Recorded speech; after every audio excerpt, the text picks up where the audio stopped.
সুপ্রিয় শিক্ষার্থী বন্ধুরা,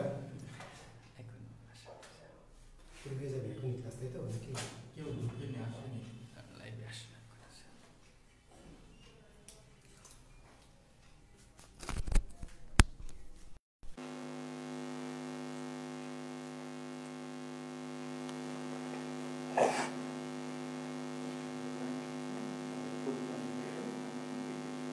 ইশারা করলে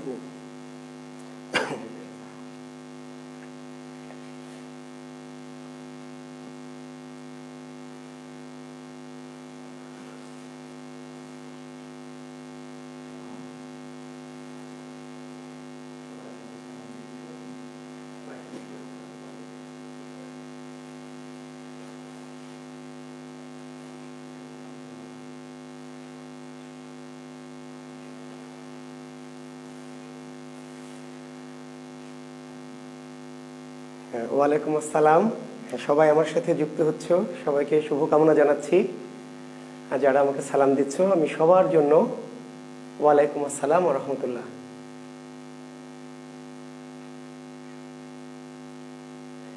সুপ্রিয় শিক্ষার্থী বন্ধুরা, সবাই একটু যুক্ত হয়ে নিক। আমরা একটুখানি হয়তো 1 মিনিট থাকছি।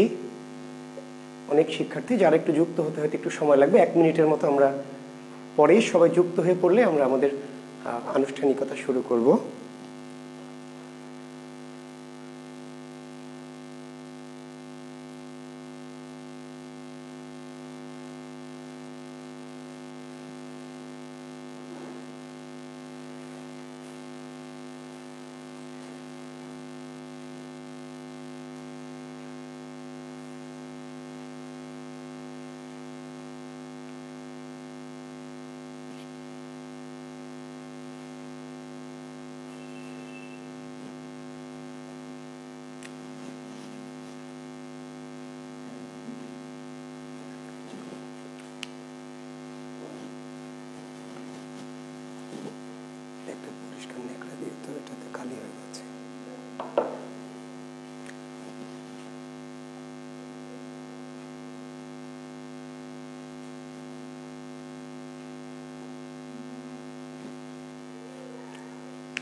শিক্ষার্থী বন্ধুরা, আমার কথা পরিষ্কার শোনা যাচ্ছে কিনা তোমরা একটু আমাকে একটু কমেন্ট করে জানাও যে আমার কথাগুলি পরিষ্কার শুনতে পাচ্ছ নাকি শুনতে কোনো সমস্যা হচ্ছে। একটু সাউন্ডটা আমরা ঠিক করে নিই। যদি তোমাদের কথা শোনা যায় ভালো মতো তাহলে বলো, আর যদি সমস্যা থাকে তাহলে একটু আমাকে নক করো।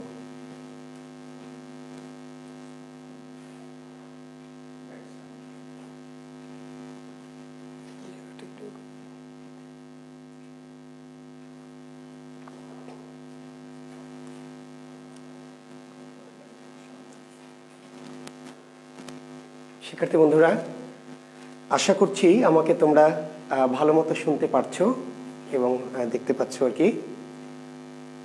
আর সবাই হয়তো যুক্ত হয়ে পড়েছো আমার সঙ্গে। তাহলে আমরা কি ক্লাস শুরু করতে পারি নাকি?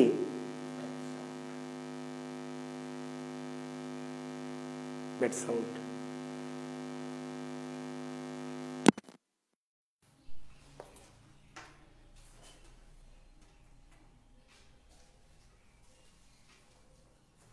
শিক্ষার্থী বন্ধুরা, হ্যাঁ, আমি তোমাদের সাথে কথা বলছি।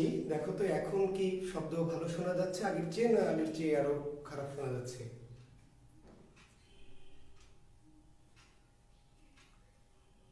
আমরা বিসিএস প্রস্তুতিমূলক আজকের এই বিশেষ কোর্সে তোমাদের সবাইকে আমি শুভেচ্ছা জানাচ্ছি, স্বাগত জানাচ্ছি। আশা করি তোমরা আমার সাথে যুক্ত হয়েছো। আমার পরিচয় ইতিমধ্যে তোমরা জেনে গেছো, আমার ক্লাসও অনেকে হয়তো দেখেছো। আমি জুয়েল কিবরিয়া, 27তম বিসিএস শিক্ষা ক্যাডারে যুক্ত হয়ে বাংলাদেশ সরকারি শিক্ষক হিসাবে কর্মরত আছি, সহকারী অধ্যাপক হিসাবে যুক্ত আছি তোমাদের সঙ্গে। আর জাকির বিসিএস স্পেশালের সাথে আমি যুক্ত হয়েছি তোমাদেরকে একটু সেবা দেওয়ার জন্য এবং তোমাদের সাথে বাংলা ভাষা ব্যাকরণ নিয়ে একটু আমার নিজের অভিজ্ঞতা শেয়ার করার জন্য। আশা করি আমরা যেই 25টি ক্লাস অর্থাৎ 2 মাসের মতো আমাদের কোর্স প্ল্যান। এই 2 মাস আমরা সবাই মিলে একটি সুন্দর বাংলা ব্যাকরণ আমরা শিখতে পারবো এবং একটি পরিপূর্ণ ব্যাকরণ কোর্স আমরা করব, যাতে আমাদের বিসিএস তো অবশ্যই এবং বাংলাদেশের যত রকম পরীক্ষা আছে সেই পরীক্ষার ব্যাকরণ থেকে যে কোনো প্রশ্ন এলেই আমরা যেন সেটি নির্ভুলভাবে সলভ করতে পারি, সেই প্রত্যাশা এবং প্রত্যয় নিয়ে আমরা এই কোর্সটি শুরু করছি। তো সবার জন্য শুভকামনা থাকলো, সবাইকে আমার কোর্সে স্বাগত জানাচ্ছি। এবং একটি কথা আমি বলেছিলাম যে আমার প্রতি বিশ্বাস রাখার জন্য আপনাদের প্রতি আবারও কৃতজ্ঞতা, এবং আমি একটি প্রতিশ্রুতি দিয়েছি যে আমি বিশ্বাসের মর্যাদা রক্ষা করব। তো দেশ এবং বিদেশের বিভিন্ন শিক্ষার্থী যারা আমাদের সাথে যুক্ত হয়েছেন সবার প্রতি আবারও শুভেচ্ছা শুভকামনা জানিয়ে আমরা আজকের ক্লাস শুরু করছি।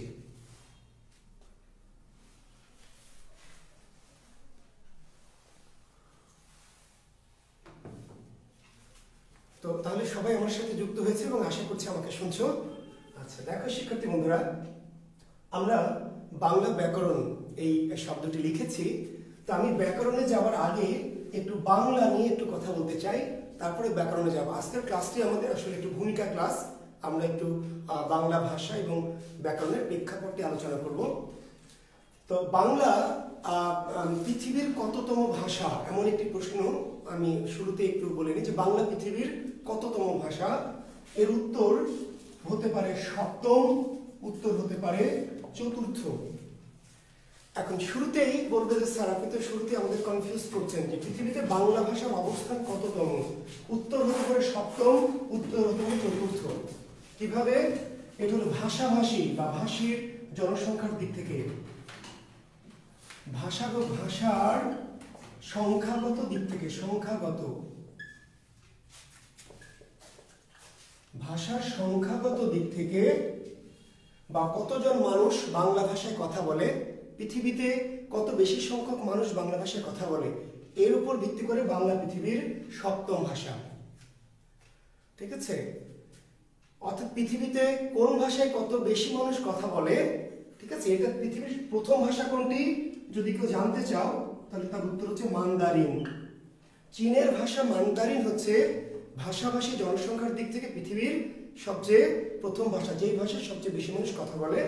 আর এই ক্রম অনুযায়ী বাংলা পৃথিবীর কি সপ্তম ভাষা। ঠিক আছে, বাংলা ভাষাভাষী জনসংখ্যার দিক থেকে বাংলা পৃথিবীর সপ্তম ভাষা। আর চতুর্থ কিসের দিক থেকে? মানের বিচারে, মানের বিচারে বা গুণগত বিচারে কিংবা ভাষাতাত্ত্বিক দিক দিয়ে, মানের বিচারে, গুণগত বিচারে কিংবা ভাষাতাত্ত্বিক দিক দিয়ে বাংলা পৃথিবীর কততম ভাষা? তার উত্তর হচ্ছে চতুর্থ। অর্থাৎ একটু যদি আমি ব্যাখ্যা করি, এটা হচ্ছে কোয়ান্টিটি আর এটা হচ্ছে কোয়ালিটি। তোমরা ইংরেজিতে যদি ভালো বোঝো, অর্থাৎ কোয়ান্টিটি সংখ্যাগত দিক দিয়ে বাংলা পৃথিবীর সপ্তম ভাষা, এবং মানের দিক দিয়ে, কোয়ালিটির দিক দিয়ে ভাষাতাত্ত্বিক মান, ঠিক আছে, এই অনুযায়ী বাংলা পৃথিবীর কি চতুর্থতম ভাষা। কথাটা কি পরিষ্কার হয়েছে? তার উত্তর কিন্তু সপ্তম নাকি চতুর্থ হবে সেটা নির্ভর করবে প্রশ্নটা কি করেছে। যদি বলে ভাষাভাষীর দিক থেকে বা জনসংখ্যার দিক দিয়ে বাংলা পৃথিবীর কততম ভাষা, তার উত্তর হবে সপ্তম। আর যদি বলে গুণগত দিক দিয়ে, মানের বিচারে কিংবা ভাষাতাত্ত্বিক দিক থেকে বাংলা পৃথিবীর কততম ভাষা, তাহলে তার উত্তর হবে চতুর্থ। ঠিক আছে? এখন এই যে বাংলা ভাষাটা কিভাবে এসেছে, এর একটু বাংলা ভাষার জননীকে, মাকে, আমরা যদিও ব্যাকরণের কোর্সটি করাবো, তো শুরুতে বাংলা সম্পর্কে আমি একটু পটভূমিটা বলে নিই। তো বাংলার মা বা জননীকে এমন একটি প্রশ্ন আমাদেরকে করতে পারে। ঠিক আছে? তো আশা করি এইটুকু তোমরা লিখেছো, আমি এইটুকু একটু মুছে দিচ্ছি। বাংলা ভাষার মা বা জননী কে, এমন একটি যদি প্রশ্ন করে, বাংলা ভাষার জননীকে, বাংলা ভাষার মাকে, কিংবা বাংলা ভাষা কোন ভাষা থেকে এসেছে বা উৎপত্তি হয়েছে, তার উত্তর হচ্ছে প্রাকৃত। বাংলা ভাষার জননী, বাংলা ভাষার মা বা বাংলা ভাষা কোন ভাষা থেকে উদ্ভব হয়েছে, উৎপত্তি হয়েছে, তার উত্তর হচ্ছে প্রাকৃত। প্রাকৃত শব্দের অর্থ কি? সাধারণ। প্রাকৃত শব্দের অর্থ হচ্ছে সাধারণ। তাহলে প্রাকৃত ভাষা অর্থ কি? সাধারণ ভাষা বা সাধারণের ভাষা। ঠিক আছে শিক্ষার্থী বন্ধুরা? তাহলে বাংলা ভাষা কোন ভাষা থেকে এসেছে বা কোন ভাষা থেকে বাংলা ভাষার উদ্ভব হয়েছে, এর উত্তর হচ্ছে প্রাকৃত ভাষা। এই প্রাকৃত শব্দের অর্থ কি? সাধারণ। তাহলে প্রাকৃত ভাষার অর্থ কি? সাধারণ ভাষা। অর্থাৎ প্রাচীন ভারতের প্রাকৃত বা সাধারণ ভাষা থেকে বাংলা ভাষার উৎপত্তি হয়েছে। এখন এইখানে একটি ঝামেলা হলো যে কোন প্রাকৃত থেকে। শিক্ষার্থী বন্ধুরা ধরে নিন যে এটি হচ্ছে আমাদের প্রাচীন ভারতবর্ষ, আমি ধরে নিচ্ছি, হ্যাঁ, অর্থাৎ আমি একটা ধরে নিচ্ছি এটা হলো আমাদের প্রাচীন ভারতবর্ষ, একটা আমি অনুমান করছি প্রাচীন ভারত। এখন এই সমস্ত ভারতবর্ষের ভাষার নাম হচ্ছে প্রাকৃত, ঠিক আছে। এখন দেখেন একটা মজার বিষয় যে আমাদের এখন যে বাংলাদেশ, আমি যদি এইভাবে একটু ইন্ডিকেট করি, যদিও আসলে আমি ঠিক সুন্দর করে আঁকাচ্ছি না, আমি জাস্ট একটু অনুমান করছি যে এটা আমাদের বাংলাদেশ, আমরা ধরে নিই। আচ্ছা আমি একটু চেষ্টা করি, দেখা যাক। আচ্ছা ধরে নিচ্ছি আমি এই দেশটা হলো বাংলাদেশ। তা এই বাংলাদেশের ভাষা কি? বাংলা, তাই না? কোনো সন্দেহ আছে আপনাদের? বাংলাদেশের ভাষা হচ্ছে কি? বাংলা। কিন্তু দেখেন বাংলাদেশের রাজশাহী অঞ্চলের ভাষা,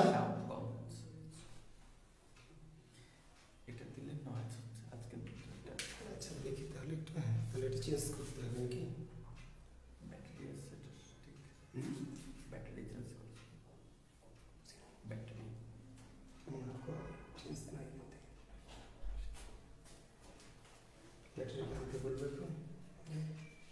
কি ব্যাটারি একটু বলবেন? ব্যাটারি চেঞ্জ করলে কি সাউন্ড আসছে?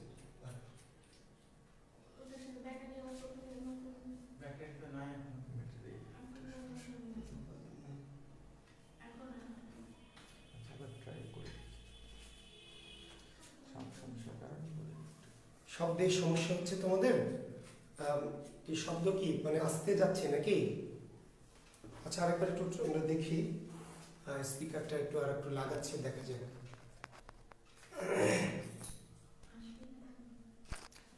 পিকচার ওকে, যাদের ওখানে কথা বলছেন, যাদের ওখানে নেটের প্রবলেম তাদের প্রবলেম হচ্ছে, ঠিক আছে।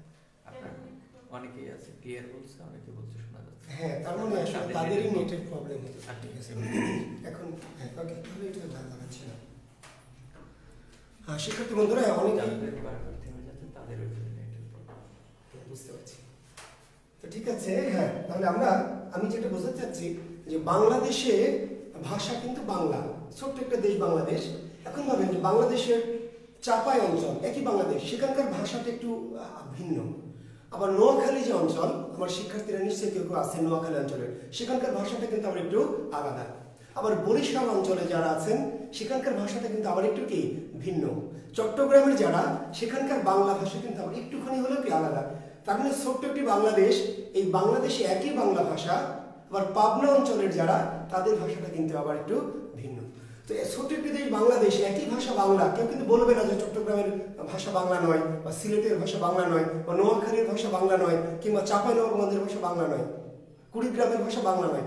বাংলাদেশের ভাষা বাংলা, কিন্তু বাংলা হওয়া সত্ত্বেও সকল অঞ্চলের ভাষার মধ্যে কিন্তু একটু কি পার্থক্য। চাঁপাইয়ের বাংলাকে আমরা বলছি চাঁপাইয়া বাংলা, সিলেটের বাংলাকে কি বলছি? সিলেটি বাংলা। বরিশালের বাংলাকে আমরা বলছি বরিশাল্লা বাংলা, তাই না? নোয়াখালীর বাংলাকে বলছি নোয়াখালী বাংলা। আমরা কিন্তু বাংলাকে আবার ভাগ করছি অঞ্চল ভিত্তিক। তাহলে এখন চিন্তা করো যে গোটা ভারতবর্ষের ভাষা প্রাকৃত, বিশাল একটি দেশ ভারতবর্ষ, তার ভাষা প্রাকৃত। কিন্তু এই যে ভারতের যে বিভিন্ন অঞ্চল, এই অঞ্চলটার নাম ধরে নাও গৌড়, এই অঞ্চলটার নাম ধরে নাও মগধ, এই অঞ্চলের নামটা ধরে নাও মহারাষ্ট্র, এই অঞ্চলের নাম ধরে নাও সুরসেন, ঠিক আছে। এই অঞ্চলের নাম ধরে নাও কলিঙ্গ, কোন অঞ্চলের নাম হচ্ছে বঙ্গ ইত্যাদি। তার মানে ভারতের বিভিন্ন জনপদ অর্থাৎ বিভিন্ন এলাকা, কোনটি গৌড়, কোনটি মগধ, কোনটি মহারাষ্ট্র, কোনটি সুরসেন, কোনটি কলিঙ্গ ইত্যাদি ইত্যাদি, তাই না? সকল ভারতের ভাষা প্রাকৃত। শিক্ষার্থী বন্ধুরা, সকল ভারতবর্ষের ভাষা প্রাকৃত, কিন্তু দেখা গেল গৌড় অঞ্চলের প্রাকৃতের সাথে মগধ অঞ্চলের প্রাকৃতের কি মিল নাই। যেমন ওই যে বললাম চাঁপাইয়ের বাংলার সাথে যেমন বরিশালের বাংলার মিল নাই, কিংবা বরিশালের বাংলার সাথে যেমন নোয়াখালীর বাংলার মিল নাই, ঠিক তেমনি গৌড় অঞ্চলেও প্রাকৃত, মগধ অঞ্চলেও প্রাকৃত, মহারাষ্ট্র অঞ্চলেও প্রাকৃত, সুরসেন অঞ্চলেও প্রাকৃত, কিন্তু প্রাকৃতগুলো কি একটু ভিন্ন। ফলে গৌড় অঞ্চলের প্রাকৃতকে নাম দেওয়া হলো গৌড়ীয় প্রাকৃত। কি প্রাকৃত? গৌড়ীয়। মগধ অঞ্চলের প্রাকৃতকে নাম দেওয়া হলো কি মাগধী প্রাকৃত। অনুরূপভাবে মহারাষ্ট্রের প্রাকৃতকে বলা হলো কি মহারাষ্ট্রী প্রাকৃত। সুরসেন অঞ্চলের প্রাকৃতকে বলা হলো সুরসেনী প্রাকৃত বা সৌরসেনী প্রাকৃত। কলিঙ্গের প্রাকৃতকে বলা হলো পৈশাচী প্রাকৃত, কোনটাকে বলা হলো কাফির প্রাকৃত, কোন অঞ্চলকে বলা হলো অর্ধমাগধী প্রাকৃত। সবগুলির নাম আপনার মনে রাখার দরকার নেই, শুধু দুটো নাম মনে রাখবেন যে একটা গৌড় অঞ্চলের গৌড়ীয় প্রাকৃত আর মগধ অঞ্চলের কি মাগধী প্রাকৃত।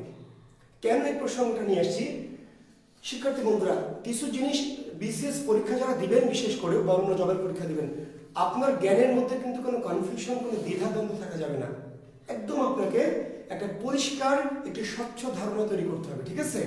কোনোভাবে কোনো বিভ্রান্তি, কোনো দ্বিমত, কোনো ধরনের পরীক্ষায় যে স্যার এইটা নাকি এটা, এরকম কোনো ইয়ে করা যাবে না। তো কোন ভাষা থেকে বাংলার জন্ম? প্রাকৃত। কোনো দ্বিধা নাই, দ্বন্দ্ব নেই, কোনো মানে কোনো দ্বিমত নাই। কোন ভাষা থেকে বাংলার জন্ম? প্রাকৃত। কিন্তু কোন প্রাকৃত থেকে, এইখানে একটু দ্বিমত। ডক্টর মোহাম্মদ শহীদুল্লাহ, বাংলা ভাষার একজন বড় ভাষাবিজ্ঞানী ডক্টর মোহাম্মদ শহীদুল্লাহ, তিনি মনে করলেন গৌড় অঞ্চলের গৌড়ীয় প্রাকৃত থেকে বাংলার জন্ম, গৌড়ীয় প্রাকৃত থেকে। কিন্তু ডক্টর সুনীতি কুমার নামে আরেকজন ভাষাবিদ, তিনি গবেষণা করে বললেন না, গৌড়ীয় প্রাকৃত থেকে না, মগধ অঞ্চলের কি মাগধী প্রাকৃত থেকে বাংলার জন্ম। এখন আপনি উত্তর দিবেন কি কোন প্রাকৃত থেকে বাংলার জন্ম? পরীক্ষায় এইভাবে প্রশ্নটি আসবে না। যদি আসে কোন প্রাকৃত থেকে, তার উত্তর হতে পারে গৌড়ী অথবা মাগধী, দুটোর যে কোনো একটি। যদি অপশনে দুইটাই থাকে তাহলে উভয় উত্তর হবে। যদি উভয় না থাকে তাহলে মাগধী প্রাকৃতটা উত্তর দিবেন। আমি কি বোঝাতে পারলাম? আমি আরেকবার ক্লিয়ার করছি। কোন ভাষা থেকে বাংলার জন্ম? তাহলে উত্তর প্রাকৃত, শেষ। ডক্টর শহীদুল্লাহর মতো কোন প্রাকৃত থেকে বাংলার জন্ম? গৌড়ীয় প্রাকৃত থেকে। ডক্টর সুনীতি কুমারের মতো কোন প্রাকৃত থেকে? মাগধী প্রাকৃত। কোনো মত চাইনি, শুধু বলেছে কোন প্রাকৃত থেকে বাংলার জন্ম। তাহলে অপশনে গৌড়ীয় থাকলে গৌড়ীয় উত্তর, মাগধী থাকলে মাগধী উত্তর, দুটোই আছে অপশনে। তাহলে উভয় থাকলে উভয় উত্তর, উভয় নাই, দুটোই আছে, তাহলে আপনাকে একটা উত্তর দিতে হবে। সেই ক্ষেত্রে আপনি বেছে নেবেন কোনটা? মাগধী। আধুনিক যারা ভাষাবিদ, ডক্টর হুমায়ুন আজাদ বা এই যে পরবর্তীকালে যারা ভাষাবিদ, তাদের মতে মাগধী প্রাকৃতকেই কি গ্রহণ করছে। ফলে আপনারা যদি কোনো মত না চাই বা আধুনিক ভাষাবিদদের মতে, তার উত্তর আমরা দিব মাগধী প্রাকৃত। তাহলে এই কথাটা কি ক্লিয়ার হয়েছে? তাহলে কোন ভাষা থেকে বাংলার জন্ম? প্রাকৃত থেকে। কোন প্রাকৃত থেকে?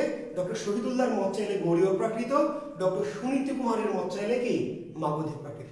কোনো মত যদি না থাকে, দুটার যে কোনো একটা, আর দুটোই যদি থাকে একটা উত্তর দিতে, তাহলে মাগধী প্রাকৃত। ক্লিয়ার? ওকে।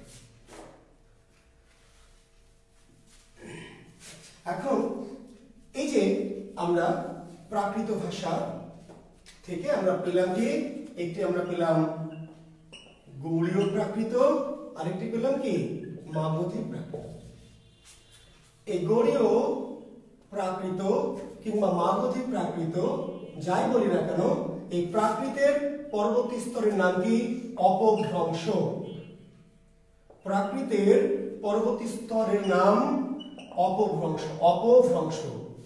প্রাকৃত ভাষা মানুষের মুখে মুখে বিকৃত হয়ে, পরিবর্তিত হয়ে একটা নতুন স্তর, নতুন একটি চেহারা পেল, তার নাম কি? অপভ্রংশ। ভ্রংশ শব্দের অর্থ কি? ভ্রষ্ট বা নষ্ট বা বিকৃত। ভ্রংশ শব্দের অর্থ ভ্রষ্ট বা নষ্ট বা বিকৃত। তবে প্রাকৃত ভাষাটি মানুষের মুখে মুখে চলতে চলতে, ঠিক আছে, একটি নতুন একটু চেহারা পেলে, তার নাম অপভ্রংশ। এটিকে বলে স্তর। তবে বাংলা ভাষা কোন স্তর থেকে জন্ম নিয়েছে? অপভ্রংশ।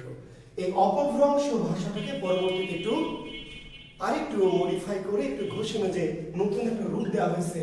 এর নাম হলো বঙ্গ কামরূপী। বঙ্গ কামরূপী। প্রাকৃতের মাগধী প্রাকৃত বলি আর গৌড়ী প্রাকৃত বলি, প্রাকৃতের পরবর্তী স্তরটির নাম কি? অপভ্রংশ। অপভ্রংশ। আর এই অপভ্রংশের পরবর্তী রূপটির নাম হচ্ছে বঙ্গ কামরূপী। বঙ্গ কামরূপী। এই বঙ্গ কামরূপী থেকে দুটি ভাষার জন্ম হয়েছে। একটির নাম হচ্ছে বাংলা, নিচে কি দেখা যাচ্ছে? একটির নাম হচ্ছে বাংলা, আরেকটির নাম হলো অসমীয়া। বঙ্গ কামরূপী নামক রূপটি থেকে দুটি ভাষার জন্ম, একটি বাংলা আর একটি অসমীয়া। ভারতের আসাম প্রদেশের ভাষা অসমীয়া। যদিও আসামকে অনেকে চাচ্ছে যে আসামটা আলাদা, তাই না, বিস্তীর্ণতাবাদী, আপনারা জানেন অনেকে, আমরা সেদিকে যাচ্ছি না। আমরা বলছি যে বঙ্গ কামরূপী নামক রূপ থেকে বাংলা এবং অসমীয়া নামক দুটি ভাষার জন্ম হয়েছে।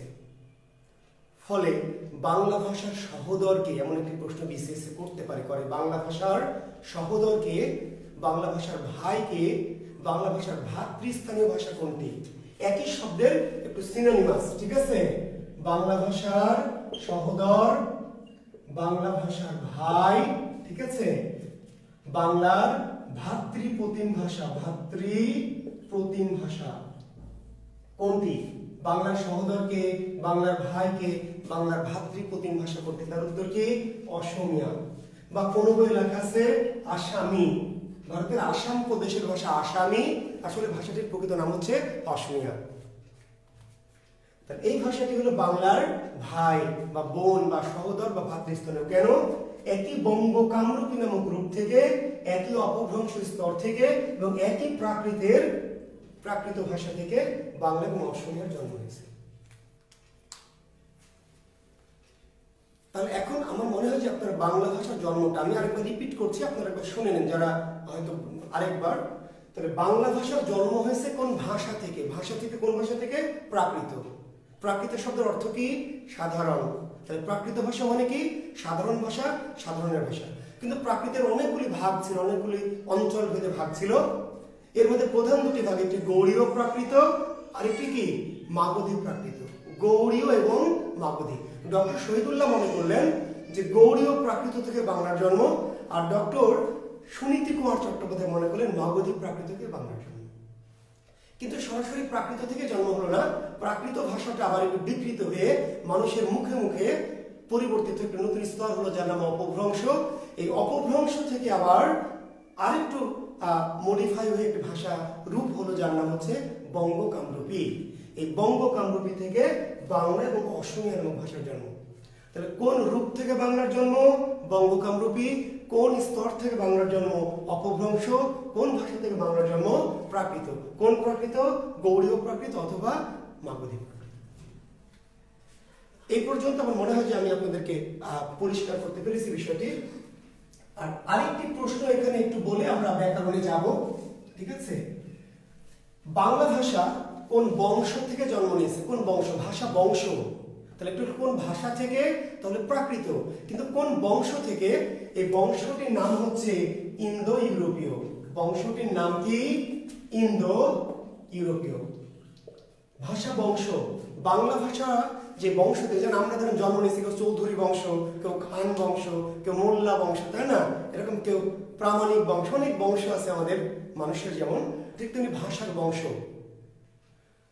বাংলা ভাষার জন্ম হয়েছে কোন ভাষা বংশ থেকে? তার উত্তর হচ্ছে ইন্দো ইউরোপীয়।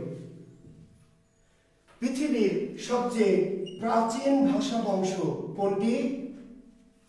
পরীক্ষা প্রশ্ন, পৃথিবীর সবচেয়ে প্রাচীন ভাষা বংশ কোনটি? তার উত্তর ইন্দো ইউরোপীয়। প্রাচীন ভাষা বংশ। পৃথিবীর সবচেয়ে শ্রেষ্ঠ ভাষা বংশ কোনটি? তার উত্তর ইন্দো ইউরোপীয়। পৃথিবীর সবচেয়ে বৃহৎ ভাষা বংশ কোনটি? বৃহৎ ভাষা বংশ কোনটি? ইন্দো ইউরোপীয়। পৃথিবীর সবচেয়ে আদি ভাষা বংশের নাম কি? ইন্দো ইউরোপীয়। তাহলে আমাদের বংশ তো সেরা হবে নাকি শিক্ষার্থী বন্ধুরা? কি মনে হয় বলেন তো? আমাদের বংশ সেরা বংশ হবে না? হ্যাঁ, বাংলা ভাষার যে বংশ ইন্দো ইউরোপীয় বংশ, এটি পৃথিবীর কি? প্রাচীন ভাষা বংশ, শ্রেষ্ঠ ভাষা বংশ, বৃহৎ এবং আদি। তাহলে চারটি কোশ্চেন হলে তার উত্তর হবে ইন্দো ইউরোপীয়। পৃথিবীর প্রাচীন ভাষা বংশের নাম কি? ইন্দো ইউরোপীয়। পৃথিবীর শ্রেষ্ঠ ভাষা বংশের নাম কি? ইন্দো ইউরোপীয়। পৃথিবীর বৃহৎ ভাষা বংশের নাম কি? ইন্দো ইউরোপীয়। পৃথিবীর সবচেয়ে আদি ভাষা বংশ কোনটি? ইন্দো ইউরোপীয়। বাংলার ভাষা বংশ কোনটি? ইন্দো ইউরোপীয়। বাংলা ভাষা জন্ম নিয়েছে কোন বংশ থেকে? ইন্দো ইউরোপীয়। ঠিক আছে? আচ্ছা, এখন ইন্দো ইউরোপীয় বংশ থেকে বাংলা ভাষার জন্ম হলো। কিন্তু ইন্দো ইউরোপীয় বংশটির আবার দুটি শাখা বা দুটি ধারা। একটি ধারার নাম হলো কেন্তুম, আরেকটি ধারার নাম হচ্ছে শতম। ইন্দো ইউরোপীয় যে বংশের দুটি সন্তান বা দুটি শাখা বা দুটি ধারা, একটি ধারার নাম কেন্তুম আর একটি ধারার নাম শাতম। কেন্তুম এবং শাতম। তো বাংলার জন্ম হয়েছে কোন শাখা থেকে? কেন্তুম। বুঝতে পেরেছেন? যদি বলে ইন্দো ইউরোপীয় বংশের কোন শাখা থেকে বাংলার জন্ম, ইন্দো ইউরোপীয় বংশের কোন শাখা থেকে বাংলার জন্ম, তার উত্তর হচ্ছে কেন্তুম শাখা থেকে। কোন বংশ থেকে বাংলার জন্ম? ইন্দো ইউরোপীয় বংশ। কিন্তু ইন্দো ইউরোপীয় বংশের কোন শাখা থেকে? তার উত্তর হচ্ছে কেন্তুম শাখা থেকে। তাহলে ইন্দো ইউরোপীয় শাখা কয়টি? দুইটি, কেন্তুম এবং শাতম। তো এই হচ্ছে আমাদের বাংলা ভাষার উদ্ভব। যদিও আরো অনেক কথা বলা যায় বাংলা ভাষার উদ্ভব নিয়ে, পুরো একটি ক্লাস নেওয়া যায়, কিন্তু আমরা অনেক বেশি একেবারে গভীর ভাষাবিদ হওয়ার জন্য আসলে এই কোর্সটি করছি। আমরা করছি যে আমরা যাতে বাংলাদেশের সকল প্রতিযোগিতামূলক পরীক্ষায়, বিশেষ পরীক্ষা সহ অন্যান্য পরীক্ষায় যেই ধরনের তথ্যগুলি আমাদের প্রয়োজন হবে, আমরা সেই তথ্যগুলির মধ্যে সীমাবদ্ধ থাকবো। আমরা অযথায় অনেক তত্ত্বীয় কিংবা অনেক জ্ঞান, মানে পাণ্ডিত্যপূর্ণ আলোচনা দিয়ে মানে ভারাক্রান্ত করবো না। বুঝতে পেরেছেন? আমরা এখানে ভাষাবিদ হওয়ার জন্য কিন্তু কেউ আসেনি। আমরা এসেছি সুন্দরভাবে, পরিষ্কার করে, নিখুঁতভাবে এবং সরল করে বাংলা ব্যাকরণ শিখবো। কোনটুকু যে অংশগুলি আমাদের বিশেষ বা চাকরি জীবনের জন্য বা আমাদের একাডেমিক কাজের জন্য যে তথ্যগুলি লাগবে, ঠিক আছে, সেই ব্যাপারটা আমরা খেয়াল রাখবো। তো আমি বাংলা ব্যাকরণ যদি আমাদের কোর্সের শিরোনাম, তো ব্যাকরণে যাওয়ার আগে আমরা বাংলা ভাষাটা কিভাবে উৎপত্তি হলে এটা আমরা একটু জেনে নিলাম, বা বাংলা ভাষার অবস্থানটা আমরা জেনে নিলাম। তো শিক্ষার্থী বন্ধুরা, এবার আমি চলে আসবো ব্যাকরণ।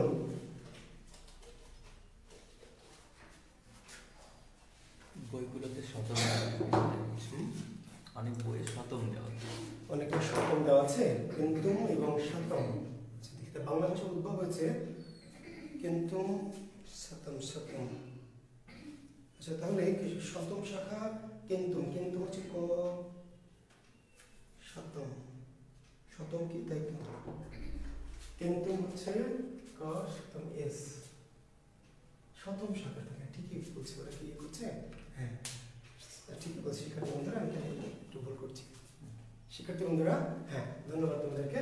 সরি, শতম থেকেই, হ্যাঁ, কেন্তুম এবং শাতম। কেন্তুম থেকে ইউরোপীয় ভাষা, ঠিকই আছে, কেন্তুম আর শাতম, ঠিক বলছি। ধন্যবাদ শিক্ষার্থী। শতম শাখা থেকে, হ্যাঁ, বাংলা ভাষার জন্ম, ঠিকই বলেছেন। এই শতমের আবার চারটি ভাগ, ঠিক আছে। একটা হচ্ছে সার্বিক, দ্বার্থিক, বাল্টোস্লাভীয়, ইন্দো ইউরোপীয়। চারটি, 1, 2, 3 এবং 4। দেখো, একটি হলো আলবানিক, যেহেতু এটা আসলোই, আরমানিক, একটি হচ্ছে বাল্টোস্লাভীয়,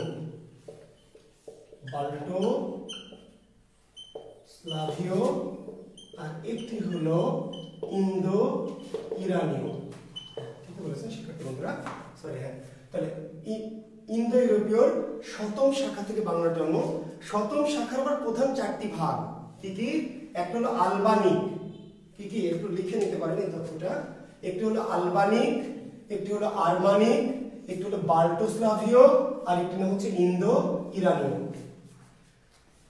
তাহলে ইন্দো ইউরোপীয় যে শাখাটি শিক্ষার্থী বন্ধুরা, ইন্দো ইউরোপীয়, এই শাখার দুটি ভাগ আমরা বলেছি, কেন্তুম এবং কি শতম। শতম শাখা থেকে বাংলার জন্ম, এবং সরাসরি শতম থেকে না, শতমের আবার কি চারটি ভাগ, চারটি স্তর, আলবানিক, আরমানিক, বাল্টোস্লাভীয় এবং ইন্দো ইরানীয়। এই ইন্দো ইরানীয় যে শাখাটি, ইন্দো মিন্স ইন্ডিয়া, ইন্দো মানে কি, এখনো কিন্তু ভারতে ইন্দো বাংলা গেমস হয়, ইন্দো বাংলা, ইন্দো মিন্স কি ইন্ডিয়া, ইন্দো, আর ইরানীয় মানে ইন্ডিয়া এবং ইরান অঞ্চলের মধ্যে এই ভাষাটি চালু ছিল, ইন্দো ইরানীয়। ইন্দো ইরানীয় ভাষাটির আবার তিনটি শাখা, একটি হচ্ছে ইন্দো, ইন্দো মানে ইন্ডিয়ান, একটি হচ্ছে ইরানীয় মানে ইরানিয়ান, আর একটি শাখা হচ্ছে সার্বিক বা দ্বার্থিক, সার্বিক এবং কি দ্বার্থিক,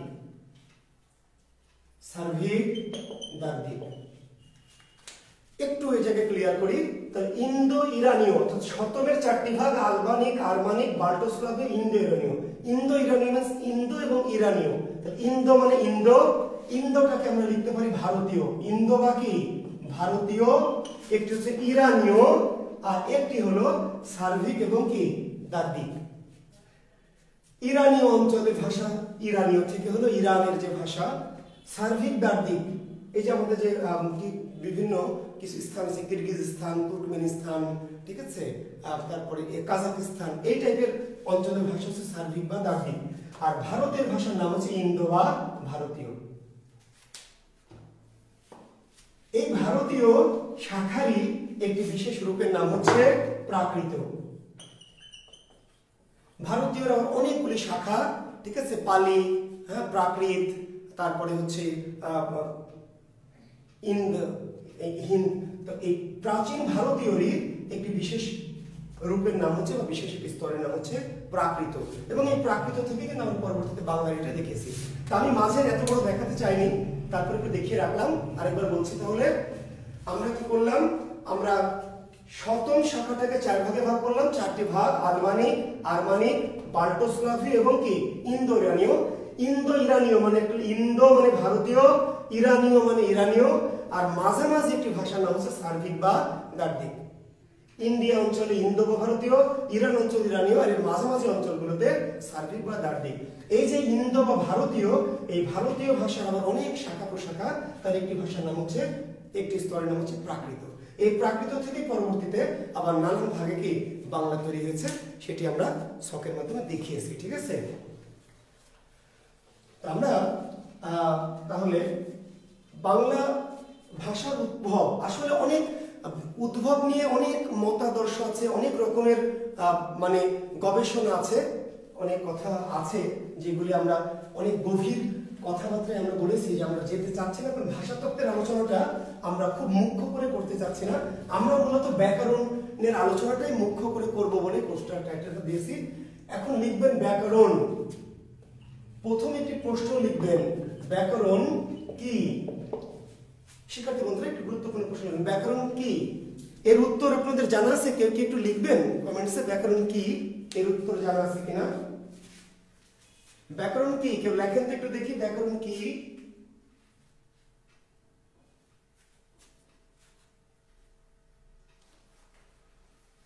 ক্লাস রেকর্ড থাকবে কিনা ক্লাস পর্যন্ত থাকবে। আচ্ছা, আর এই ক্লাসের রেকর্ডগুলি থেকে যাবে। যারা হয়তো প্রথম ইয়েতে বুঝতে মনে হচ্ছে, যারা একবার দেখলে ভালো হবে, আপনারা বারবার দেখতে পারবেন। এই গ্রুপে থেকে যাবে, যে যতবার খুশি ততবার পরবর্তীতে কি দেখতে পারবেন, অনেকদিন পর্যন্ত থাকবে, ঠিক আছে। অন্তত 3-4 মাস তো থাকবেই, কাজে এটা নিয়ে টেনশন নাই, ঠিক আছে, পরেও থাকবে। ব্যাকরণ কি? এরকম যদি প্রশ্ন হয় যে ব্যাকরণ কি, এর উত্তর হচ্ছে ভাষার সংবিধান। ব্যাকরণ কি? ভাষার সংবিধান। ভাষার সংবিধান। ব্যাকরণ কি? স্রেফ এর উত্তর হচ্ছে ভাষার সংবিধান। আর যদি বলে ব্যাকরণ অর্থ কি, জাস্ট প্রশ্নটা ব্যাকরণ কি এর জায়গায় দিল, ব্যাকরণ অর্থ কি? ব্যাকরণ অর্থ হচ্ছে বিশেষভাবে বিশ্লেষণ। শিক্ষার্থী বন্ধুরা, প্রশ্ন দুটি দেখেন প্রায় কাছাকাছি। তো যেখানে আমাদের বিভ্রান্তি আসে, কেন বিভ্রান্তি আসে অনেক সময়, যে আমরা প্রশ্নটা বুঝতে পারি না, এক মনে করে ফেলি। অনেক সময় প্রশ্নের মাঝে একটু ভেরিয়েশন থাকে, একটু করে দেওয়া হয় ইচ্ছা করে, কিন্তু আমরা বিভ্রান্ত হই। তাহলে ব্যাকরণ কি, এর উত্তর হচ্ছে ভাষার সংবিধান। ব্যাকরণ কি?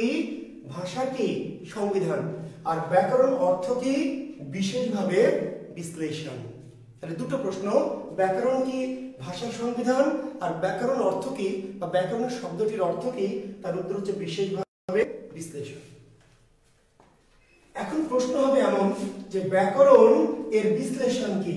ব্যাকরণ এর বিশ্লেষণ কি? তাহলে ব্যাকরণের বিশ্লেষণ কি, যদি এমন একটি প্রশ্ন করে, তাহলে ব্যাকরণের বিশ্লেষণ কি জানেন তো আপনাকে? বিযোগ কি আ যোগ ক্রিযোগ কি অন এবং ক্রিয়োগের ধাতু চিহ্ন। ব্যাকরণের অর্থ বিশেষভাবে বিশ্লেষণ, কিন্তু ব্যাকরণ এর বিশ্লেষণ কি বা ব্যাকরণ শব্দটির বিশ্লেষণ কি? তাহলে ব্যাকরণ শব্দটির বিশ্লেষণ হচ্ছে বি যোগ আ যোগ ক্রি যোগ কি অন, বি যোগ আ যোগ ক্রি যোগ অন। নিচের কোনটি ব্যাকরণের সঠিক বিশ্লেষণ? ব্যাকরণ শব্দটির ব্যুৎপত্তিগত বিশ্লেষণ কি? তাহলে বিশ্লেষণ হচ্ছে বি যোগ আ যোগ ক্রি যোগ অন, এটা জানেন অনেকেই। এখন প্রশ্ন, ব্যাকরণ কি সাধিত শব্দ? ব্যাকরণ প্রশ্ন হতে পারে এমন যে ব্যাকরণ কি সাধিত শব্দ? ব্যাকরণ কি সাধিত শব্দ? ব্যাকরণ কি সাধিত শব্দ? প্রশ্নটাকে মডিফাই করে বলবে ব্যাকরণ কি নিষ্পন্ন শব্দ। এটাকে সহজ করে বলবে ব্যাকরণ শব্দটি কিভাবে গঠিত হয়েছে, কিভাবে গঠিত হয়েছে।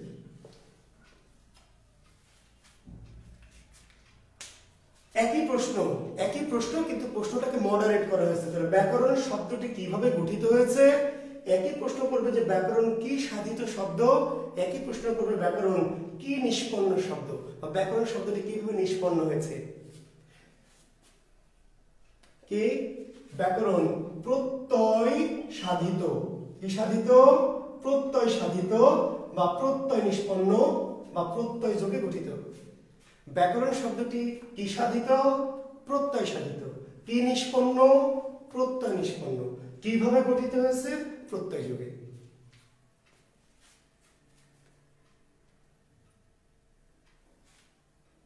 যদি বলে ব্যাকরণের সঠিক প্রকৃতি প্রত্যয় কোনটি, তাহলে যে ব্যাকরণের সঠিক প্রকৃতি প্রত্যয়, ব্যাকরণের প্রকৃতি প্রত্যয় কি? বি যোগ আ যোগ ক্রি যোগ অন। ব্যাকরণ কোন প্রত্যয় সাধিত শব্দ? তার উত্তর হবে কি কৃৎ প্রত্যয় সাধিত শব্দ। কৃৎ প্রত্যয়।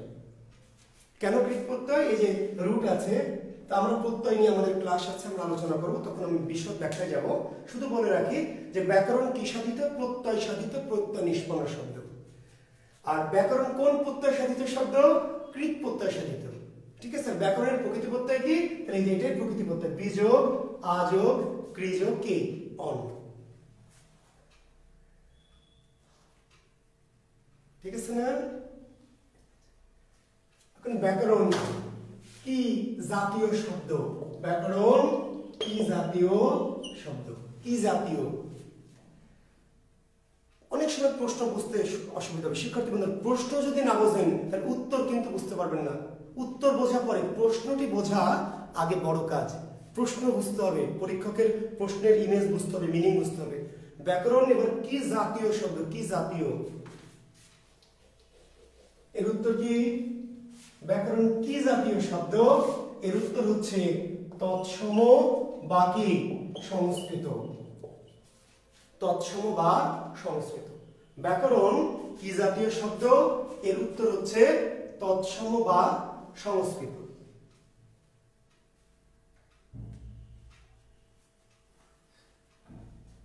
তৎসম বা সংস্কৃত।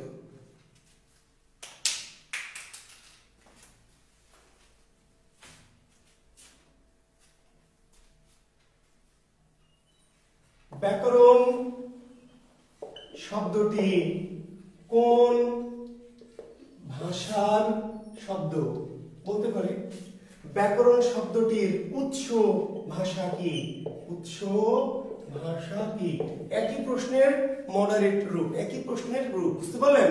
তার মানে পরীক্ষক কি করে? প্রশ্নটাকে মডারেট করে কেন? আপনাকে বিভ্রান্ত করার জন্য, যাতে আপনি শুধু পড়েছেন ব্যাকরণ কি জাতীয় শব্দ, তৎসম।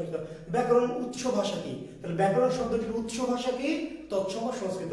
ব্যাকরণ শব্দটি কোন ভাষার শব্দ? তৎসম সংস্কৃত। ব্যাকরণ শব্দটি কোন ভাষা থেকে আগত? তৎসম সংস্কৃত। অথবা ব্যাকরণ কি জাতীয় শব্দ? কি জাতীয়? তৎসম সংস্কৃত। ক্লিয়ার? একই উত্তর, কিন্তু প্রশ্ন কি আলাদা, প্রশ্ন মডিফাইড। আচ্ছা, এটি কিন্তু পরীক্ষা। তাহলে আমরা এই প্রশ্নটা রিপিট করছি। ব্যাকরণ কি জাতীয় শব্দ?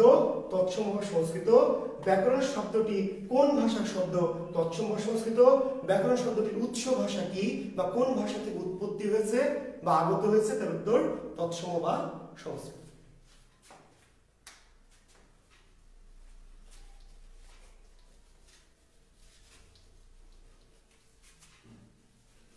এখন শিক্ষার্থী বন্ধুরা, ব্যাকরণের কাজ কি?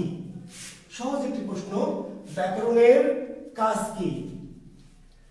ব্যাকরণের কাজ, প্রধান কাজ ভাষাকে সুশৃঙ্খলভাবে সাজানো। ব্যাকরণের কাজ, প্রধান কাজ হলো ভাষাকে সুশৃঙ্খলভাবে কি সাজানো, ভাষাকে সুশৃঙ্খলভাবে সাজানো। ব্যাকরণের প্রধান কাজ হচ্ছে ভাষাকে সুশৃঙ্খলভাবে সাজানো। এর পাশাপাশি ব্যাকরণ কি করে? ভাষাকে বিশ্লেষণ করে, ভাষাকে বিশ্লেষণ করে, ঠিক আছে? তারপর আর কি করে? ভাষাকে বিশ্লেষণ করে, ভাষাকে সংহত করে।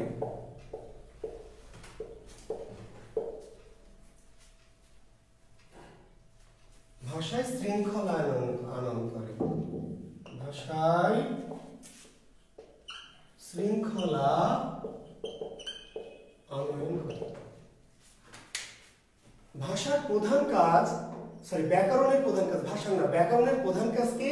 ভাষাকে সুশৃঙ্খলভাবে সাজানো, সুশৃঙ্খলভাবে সাজানো। এর পাশাপাশি আর কি করে? ভাষাকে বিশ্লেষণ করে, ভাষাকে সংহত করে এবং ভাষার মধ্যে কি শৃঙ্খলা আনয়ন করে।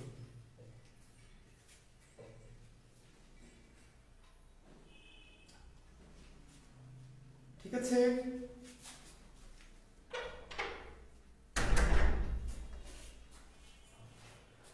আচ্ছা, তাহলে আশা করি এই কথা কয়টা আপনি বুঝতে পেরেছেন। যদিও বিশেষ এইটা প্রশ্ন আসে না, তারপরে জেনে রাখলাম কখনো কখনো আসতে পারে কোনটি ব্যাকরণের কাজ বা কোনটি কাজ নয়, এমন প্রশ্ন হয়তো হতে পারে যে কোনটি ব্যাকরণের কাজ কিংবা কোনটি ব্যাকরণের কাজ নয়। ঠিক আছে? আর প্রধান কাজ হচ্ছে কি? প্রধান কাজ ভাষাকে সুশৃঙ্খলভাবে সাজানোর প্রধান কাজ। এই প্রধান কাজের বাইরে আরো কিছু ছোটখাটো কাজ আছে, বিশ্লেষণ করে, ভাষাকে সংহত মানে শক্তিশালী করে, সংহত করা মানে কি শক্তিশালী করা, আর ভাষার মাঝে কি শৃঙ্খলা আনয়ন করা। এখন আমরা জানবো ব্যাকরণের কি ইতিহাসটি একটু জেনে নিব। ব্যাকরণের ইতিহাস।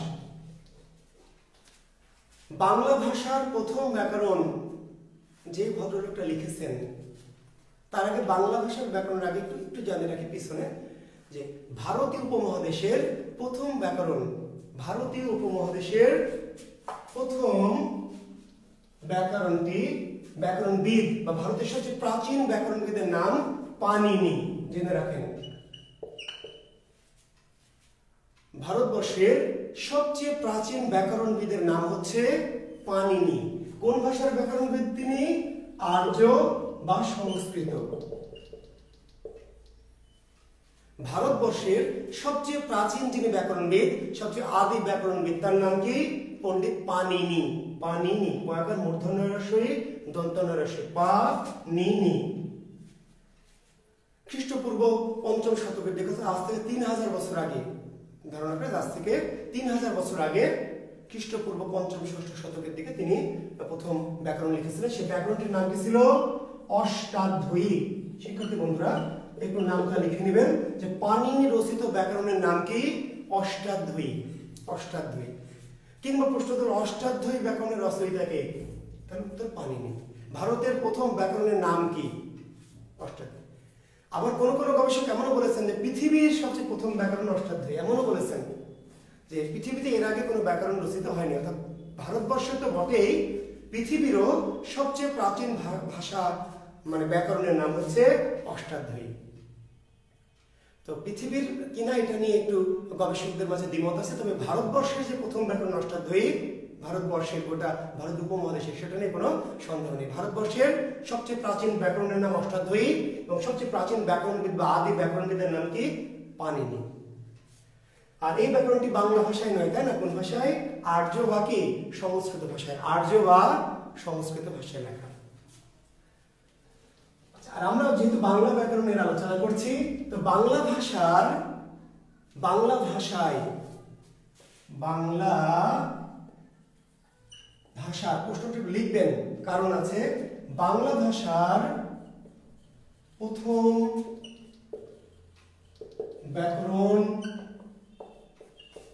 রচয়িতা কে? বাংলা ভাষার প্রথম ব্যাকরণ রচয়িতা কে? বাংলা ভাষার প্রথম ব্যাকরণ রচয়িতা কে? এমন একটি প্রশ্ন হবে। আপনারা কি জানেন? আচ্ছা, উত্তরটা লেখার দরকার নেই, আমি জাস্ট এমনি করতে হলো, আপনারা মনে মনে বলেন, দেখি আমার সাথে মিলে কিনা। বাংলা ভাষার প্রথম ব্যাকরণ রচয়িতার নাম ম্যানুয়েল দা আসুনসাও। ম্যানুয়েল, MANOEL, ম্যানুয়েল দা ASSUMPCAM। বাংলায় হলো এরকম লেখা আছে মনোয়েল, মনো আবার এ দেওয়া আছে, মনোয়েল দা আসুম, কোন বইয়ে দেওয়া আছে সাউম, কোন বইয়ে দেওয়া আছে কি সাম। একটু মানে উচ্চারণগত একটু পার্থক্য আছে। মনোয়েল দা আসুম সাউম, কেউ বলেছেন আসুম কি সাউম। বাংলা ভাষার প্রথম ব্যাকরণ রচয়িতার নাম কি বা কে?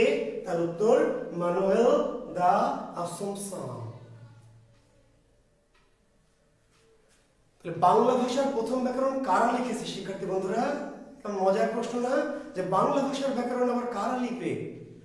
বাংলা ভাষার প্রথম ব্যাকরণ কারা লিখেছে? পর্তুগিজরা।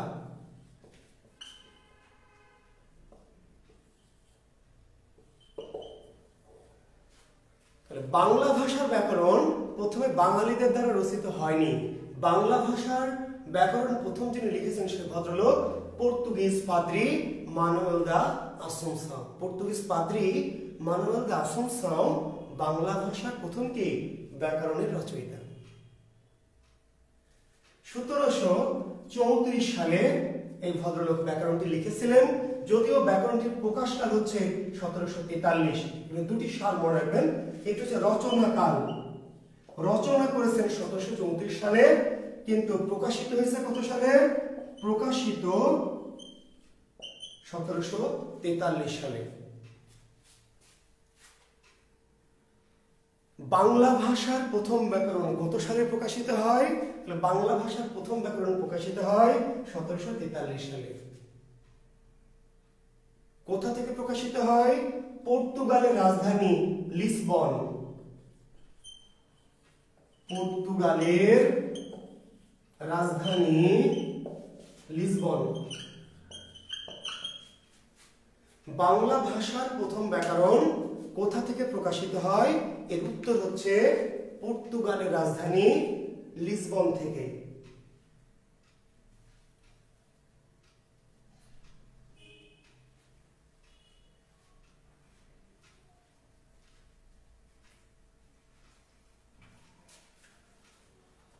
পর্তুগালের রাজধানী লিসবন থেকে কত সালে?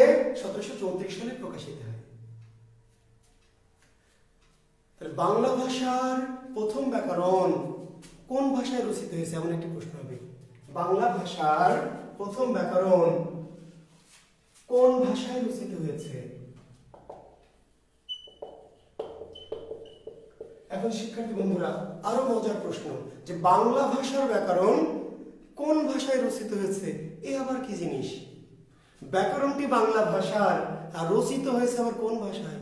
তো বাংলা ভাষার প্রথম যে ব্যাকরণ, বাংলা ভাষার ব্যাকরণ দেখেন, বাংলা ভাষায় রচিত হয়নি। বাংলা ভাষার প্রথম ব্যাকরণ রচিত হয়েছে কোন ভাষায়? রচিত হয়েছে পর্তুগিজ ভাষায়। বাংলা ভাষার প্রথম ব্যাকরণ রচিত হয়েছে কোন ভাষায়? পর্তুগিজ ভাষায়। কেন? এই ব্যাকরণটি তো পর্তুগিজরা লিখেছে, আমাদের জন্য না। কাদের জন্য? পর্তুগিজদের জন্য। ভালো করে শুনবেন, বাংলা ভাষার প্রথম ব্যাকরণ কাদের জন্য রচিত হয়েছে? পর্তুগিজদের জন্য। এই পর্তুগিজরা বাংলা ব্যাকরণ লিখেছে আমাদের বাংলা শেখার জন্য না, পর্তুগিজদের বাংলা শেখানোর জন্য। ফলে এই ব্যাকরণটি বাংলা ভাষার, কিন্তু রচিত হয়েছে কোন ভাষায়? পর্তুগিজ ভাষায়। আর যদি বলে বাংলা ভাষার প্রথম ব্যাকরণ কোন ভাষায় মুদ্রিত হয়েছে, মুদ্রিত বা প্রকাশিত হয়েছে, কোন ভাষায় কিংবা কোন বই লেখা আছে কোন কি হরফে, হরফে ভাষায় ঠিক না, এই জায়গায় কোন কি হরফ মুদ্রিত হয়েছে, তার উত্তর হচ্ছে রোমান, রোমান হরফ। আমি জানি না আপনি মজা পাচ্ছেন নাকি মানে বিভ্রান্ত হয়ে যাচ্ছেন। বাংলা ভাষার ব্যাকরণ লেখা হলো কোন ভাষায়, পর্তুগিজ ভাষায়, ছাপানো হলো আবার মুদ্রিত হলো কোন ভাষায়, রোমান হরফে। কি একটা আজব ব্যাকরণ। ব্যাকরণটি কোন ভাষার, বাংলা ভাষার, বাংলা ভাষার ব্যাকরণ, কিন্তু যেহেতু পর্তুগিজরা লিখেছিল কাজে তারা বাংলা ভাষার ব্যাকরণ লিখেছে কোন ভাষায়, তাদের ভাষায়, পর্তুগিজ ভাষায়, কিন্তু এটি প্রকাশ করেছে, মুদ্রিত করেছে কোন ভাষায় বা কোন হরফে, রোমান।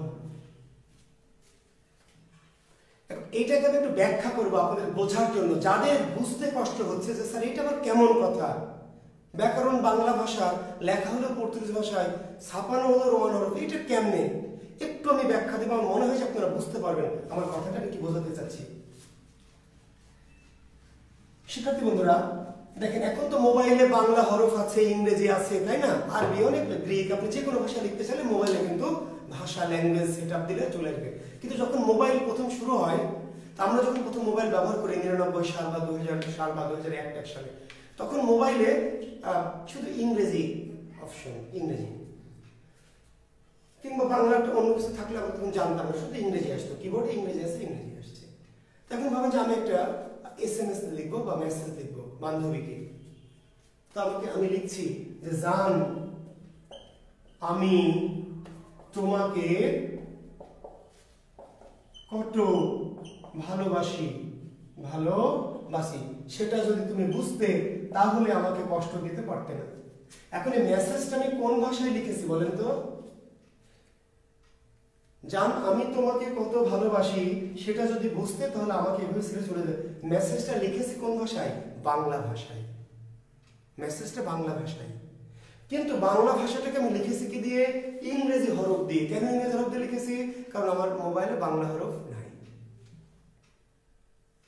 একজন হিন্দি ভাষী সে কি করছে, বা হিন্দিতে আমি লিখবো আমার জানকে হিন্দি ভাষায়, তাহলে আমরা লিখছি যে জান হাম তুমকো প্যার করেঙ্গে, হাম तुमको की प्यार करेंगे, तुमको बिना हम जी नहीं सकता।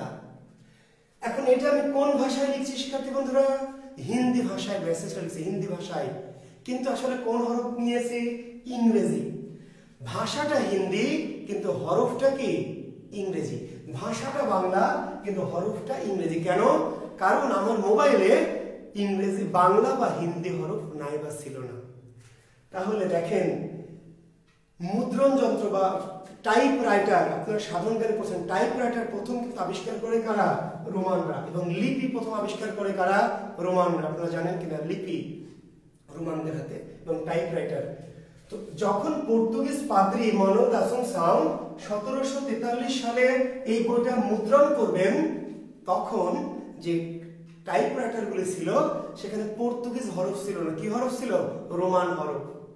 ফলে তারা পর্তুগিজ ভাষায় লিখেছিল ব্যাকরণটি, কিন্তু টাইপ করেছিল অর্থাৎ মুদ্রণ করেছিল কোন হরফ দিয়ে, রোমান হরফ দিয়ে। ক্লিয়ার কথাটি, অর্থাৎ পর্তুগিজ ভাষা, কিন্তু পর্তুগিজ ভাষাকে তারা প্রতিকায়িত করেছিল কোন লিপি বা কোন হরফ দিয়ে, রোমান হরফ দিয়ে। তাহলে ব্যাকরণটি কোন ভাষায় লেখা, বাংলা ভাষায়, সরি কোন ভাষার ব্যাকরণ, বাংলা ভাষায়, কিন্তু বাংলা ভাষার ব্যাকরণটি কোন ভাষায় রচিত হয়েছে, পর্তুগিজ ভাষায়, কিন্তু এটি মুদ্রিত হয়েছে কোন হরফ দিয়ে, রোমান হরফ দিয়ে। ক্লিয়ার কথাটা। এখন এই ব্যাকরণটির নাম কি, এই যে প্রথম ব্যাকরণের কথা বলছি, বাংলা ভাষার প্রথম ব্যাকরণ, এই ব্যাকরণটির নাম খুবই সুন্দর সহজ একটি নাম, ভোকাবুলারিও, এম ইডিওমা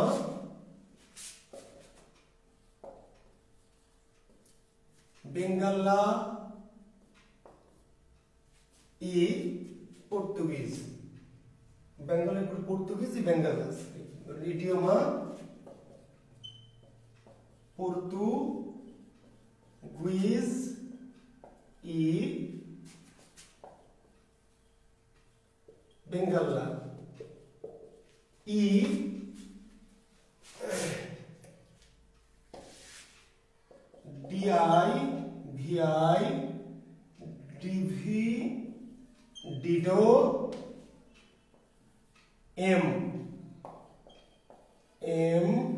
DUAS, ডুয়াস,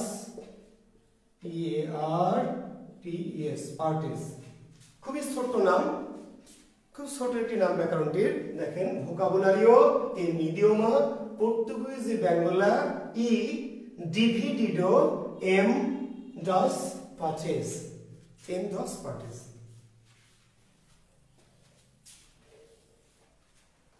বাংলা ভাষার প্রথম ব্যাকরণটির নাম ছিল ভোকাবুলারিও, ভোকাবুলারিও এম ইডিওমা পর্তুগিজ ই বাংলা ই ডিভিডিডো এম dos DUAS, duas partes, PARTES, partes।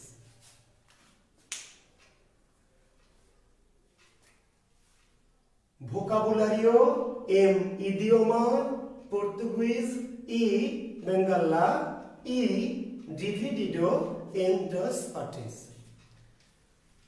কোন কোন বইয়ে শুধু সেই পর্যন্ত দেওয়া আছে, ভোকাবুলারিও মিউজিয়াম পর্তুগিজ বাংলা এই পর্যন্ত দেওয়া আছে, পুরো নাম এই ব্যাকরণে।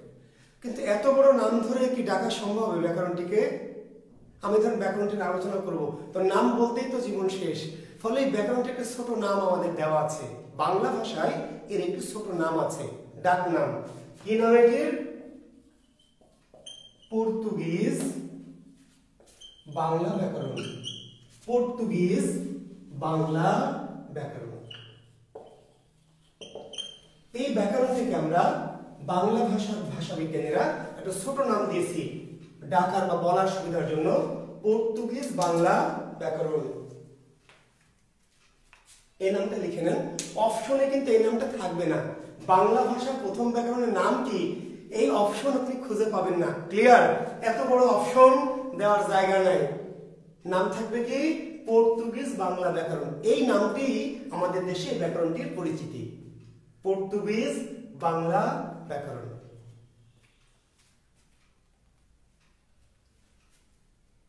তো এই নামটি আমি জানিয়ে রাখলাম, এটির নাম আসলে এটি, কিন্তু এই নামটি এখন আর এই নাম ধরে এই ব্যাকরণটিকে কেউ ডাকেন। এই ব্যাকরণটির নাম হয়ে গেছে ছোট্ট একটি ডাকনাম, পর্তুগিজ বাংলা ব্যাকরণ, পর্তুগিজ বাংলা ব্যাকরণ। তো এই নামটা আশা করি কিন্তু লেখা হয়েছে, আমি মুছে দিচ্ছি। তাহলে বাংলা ভাষার প্রথম ব্যাকরণের নাম কি, এই নামটি মনে রাখবেন। হতাশ হওয়ার কোনো কারণ নাই যে স্যার এত বড় নাম কেমন মনে রাখবে, মনে রাখতে হবে না। আপনি মনে রাখবেন বাংলা ভাষার প্রথম ব্যাকরণের নাম কি, পর্তুগিজ বাংলা ব্যাকরণ। পর্তুগিজ বাংলা ব্যাকরণের রচয়িতাকে মানুয়েল দা আসুনসা। মানুয়েল দা আসুনসা রচিত ব্যাকরণের নামটি পর্তুগিজ বাংলা ব্যাকরণ। পর্তুগিজ বাংলা ব্যাকরণ কত সালে প্রকাশিত হয়েছে? 1743 সালে। কোথা থেকে প্রকাশিত হয়েছে? লিসবন থেকে। ক্লিয়ার?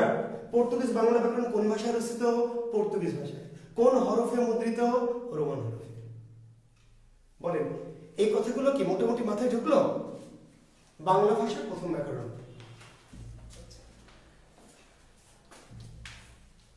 এখন দেখেন, তাহলে আমাদের বিসিএস বা প্রাইমারি কিংবা ব্যাংক, কিংবা যে কোনো পরীক্ষায় এখন যদি প্রশ্নটা হয় যে বাংলা ভাষায় প্রথম ব্যাকরণ, ঠিক আছে, বাংলা ভাষায় বা বাংলা হরফে প্রথম ব্যাকরণ রচয়িতা কে?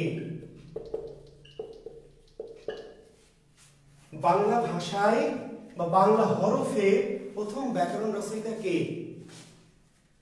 প্রশ্নের উত্তরটা কিন্তু চেঞ্জ হয়ে গেল। ওখানে ছিল বাংলা ভাষার, এই যে পার্থক্য, একটা হলো বাংলা ভাষার আর একটা বাংলা কি ভাষায়। শিক্ষার্থী বন্ধুরা, আপনি যদি পার্থক্যটা বুঝতে না পারেন তাহলে কিন্তু পরীক্ষা আটকে যাবেন। এগুলো বাংলা ভাষার ব্যাকরণ, কিন্তু বাংলা ভাষায় না, পর্তুগিজ ভাষায়। বাংলা ভাষার ব্যাকরণ কিন্তু বাংলা ভাষায় লেখা না, পর্তুগিজ ভাষায়। আর বাংলা ভাষায় বা বাংলা হরফে মুদ্রিত প্রথম ব্যাকরণের রচয়িতার নাম কি?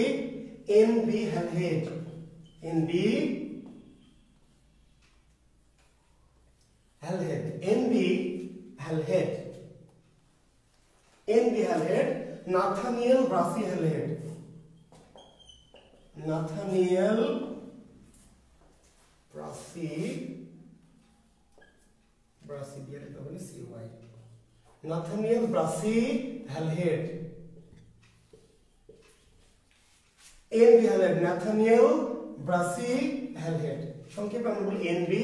হ্যালহেড। বাংলা ভাষায় বা বাংলা হরফে প্রথম ব্যাকরণ রচয়িতা। Nathaniel Brassey Halhed, N B. Halhed. এই ব্যাকরণটির নাম a grammar of the Bengali language. A grammar of the Bengali language. A grammar of the Bengali language. তাহলে বাংলা ভাষায় রচিত প্রথম ব্যাকরণের নাম কি? এটি বাংলা ভাষায়, বাংলা হরফে, a grammar of the Bengali language. যদিও ব্যাকরণটি পুরোপুরি বাংলায় না শিক্ষার্থী বন্ধুরা, পুরোপুরি বাংলায় না, বাংলার সাথে ইংরেজি মেশানো, কিন্তু তা সত্ত্বেও ইংলিশ মিডিয়ামে লেখা সত্ত্বেও এই ব্যাকরণটির মধ্যে বাংলা বর্ণকে প্রথম কি ব্যবহার করা হয়েছিল। বাংলা বর্ণগুলি এই ব্যাকরণের মধ্যে প্রথম কি ব্যবহার করেছিল। আর পর্তুগিজ যে বাংলা ব্যাকরণ, সেখানে কোনো বাংলা কোনো বর্ণও ছিল না, পুরো ব্যাকরণটি কি পর্তুগিজ ভাষায় এবং রোমান হরফ দিয়ে লেখা। বুঝতে পারলেন? তার মানে পর্তুগিজ ব্যাকরণে বাংলা কোনো বর্ণ ছিল না, বাংলা বর্ণগুলো লেখা ছিল কি দিয়ে? পর্তুগিজ ভাষায় রোমান হরফ দিয়ে।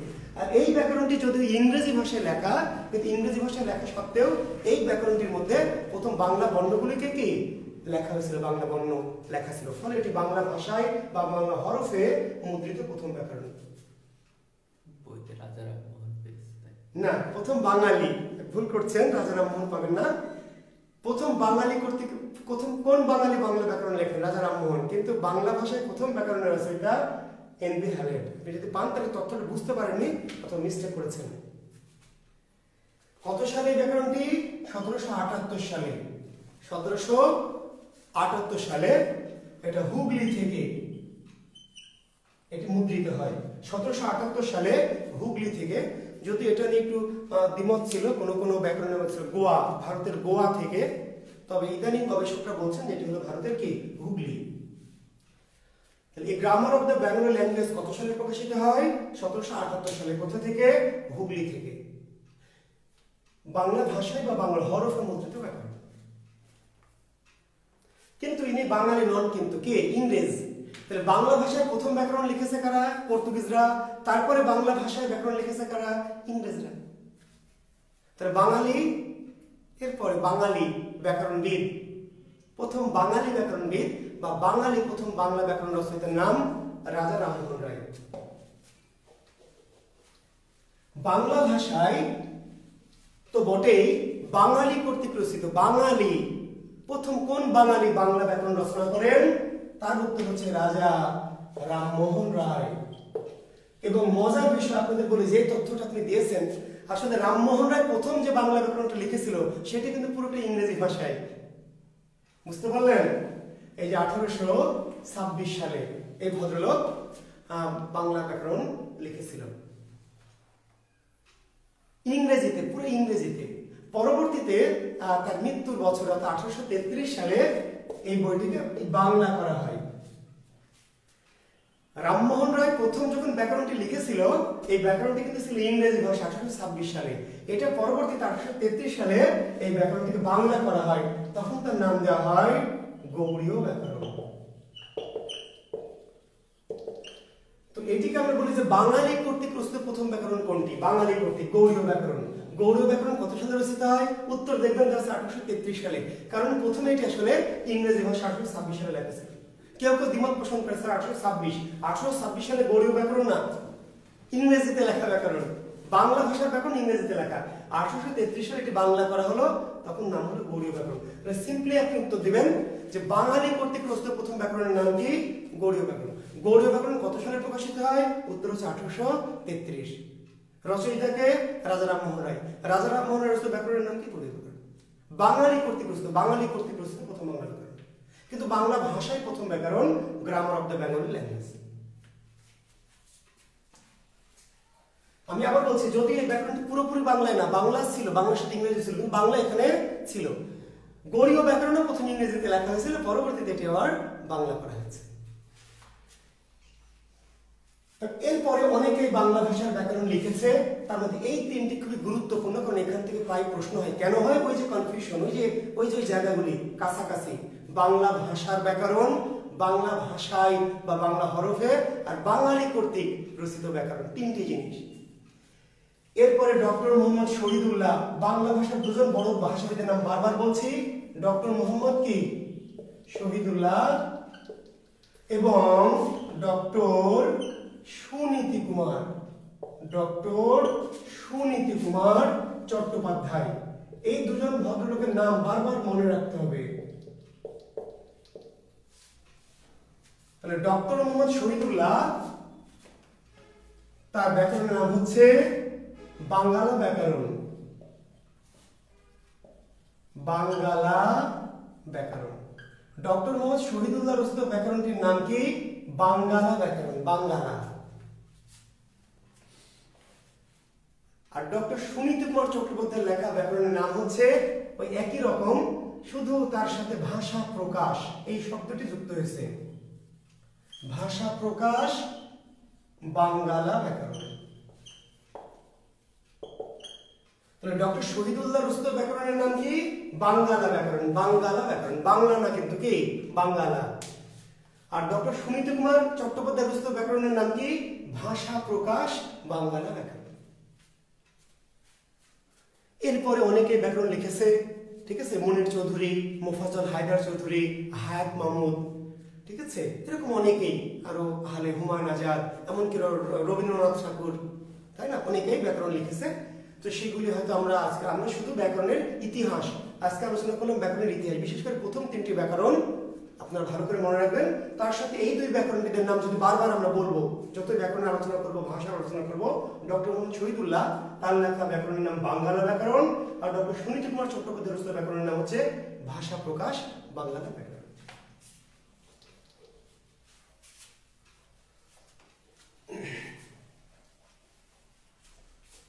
শিক্ষার্থী বন্ধুরা, ব্যাকরণ কয় প্রকার, এমন একটি প্রশ্ন কখনো কখনো যদিও হয়নি কিন্তু হতে পারে, জেনে রাখেন ব্যাকরণ কয় প্রকার। ব্যাকরণ কয় প্রকার এর উত্তর একটু দ্বিমত থাকলে মোটামুটি বেশিরভাগ ভাষাদের মধ্যে ব্যাকরণ হচ্ছে তিন প্রকার। একটি হচ্ছে বর্ণনামূলক ব্যাকরণ, একটির নাম কি বর্ণনামূলক ব্যাকরণ, একটির নাম হলো ঐতিহাসিক ব্যাকরণ, আরেকটির নাম তুলনামূলক ব্যাকরণ।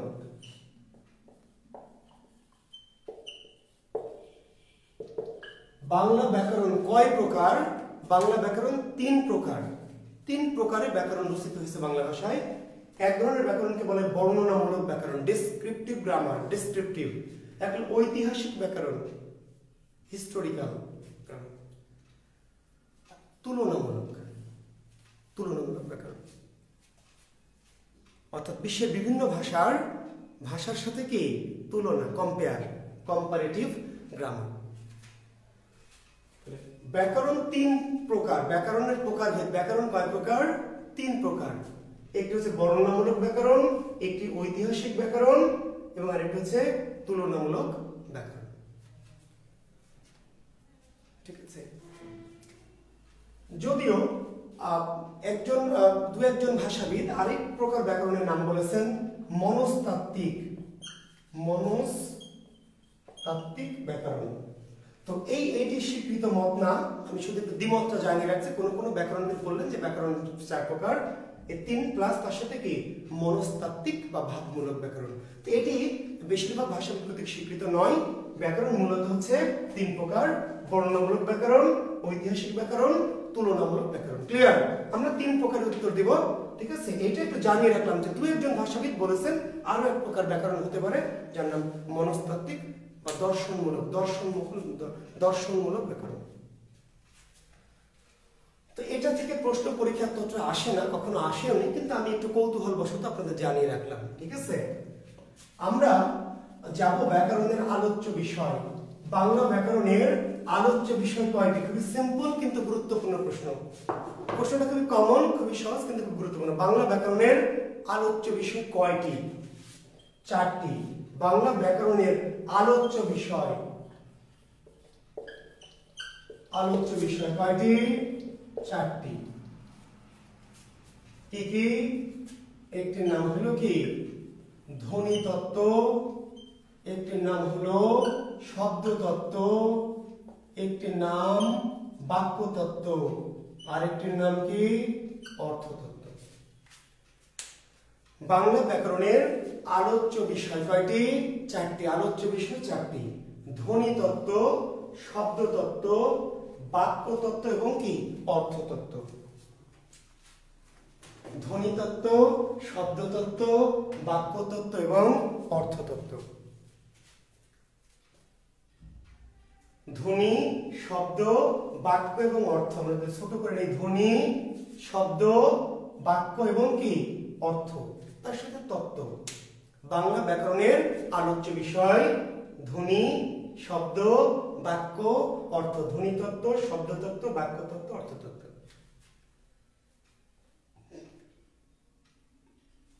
এর বাইরে আরো দু একটি আলোচ্য বিষয় আছে, একটু নামটা বলে রাখি। একটির নাম হলো অভিধান তত্ত্ব, আর একটির নাম নন্দন তত্ত্ব। তাহলে আলোচ্য বিষয় কয়টি? তখন আবার বলবেন না যে 6টি। আলোচ্য বিষয় কয়টি? উত্তরে বলবেন কি 4টি। বাংলা ব্যাকরণের আলোচ্য বিষয় কয়টি? 4টি: ধ্বনিতত্ত্ব, শব্দতত্ত্ব, বাক্যতত্ত্ব, অর্থতত্ত্ব। কিন্তু আরো যে দুটো নাম দিলাম, এই দুটি আলোচ্য বিষয়কে বাংলা ব্যাকরণে বলা হয় গৌণ, গৌণ বা অপ্রধান আলোচ্য বিষয়। গৌণ বা অপ্রধান আলোচ্য বিষয়। তাহলে বাংলা ব্যাকরণের গৌণ আলোচ্য বিষয় কোনটি? বাংলা ব্যাকরণের অপ্রধান আলোচ্য বিষয় কোনটি? তার উত্তর অভিধান তত্ত্ব এবং কি নন্দন তত্ত্ব। আর মুখ্য আলোচ্য বিষয় কয়টি বা প্রধান আলোচ্য বিষয় কয়টি বা আলোচ্য বিষয় কয়টি? তার উত্তর 4টি। আলোচ্য বিষয় বলেও 4টি, মুখ্য আলোচ্য বা প্রধান আলোচ্য বিষয় বলেও 4টি। আর যদি গৌণ বা অপ্রধান আলোচ্য বিষয় বলে তখন অভিধান তত্ত্ব এবং কি নন্দন তত্ত্ব।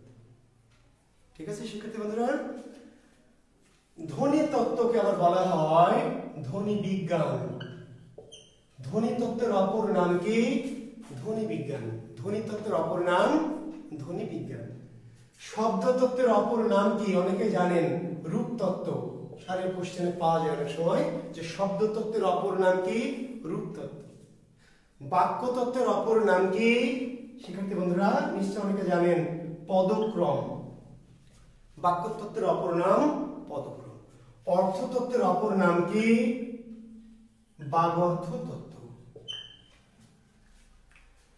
বাংলা ব্যাকরণের যে প্রধান বা মুখ্য 4টি আলোচ্য বিষয়: ধ্বনি তত্ত্বের অপর নাম ধ্বনি বিজ্ঞান, শব্দতত্ত্বের অপর নাম রূপতত্ত্ব, বাক্যতত্ত্বের অপর নাম পদক্রম এবং অর্থতত্ত্বের অপর নাম কি? বাগর্থ তত্ত্ব। এখন প্রশ্নটি এমন হবে যে ধ্বনি তত্ত্বকে ইংরেজিতে কি বলা হয়? ধ্বনি তত্ত্বকে ইংরেজিতে কি বলা হয় বা ধ্বনি তত্ত্বের ইংরেজি নাম কি? তো ধ্বনি তত্ত্বকে ইংরেজিতে বলা হয় কি? ফোনেটিক্স। কি বলা হয়?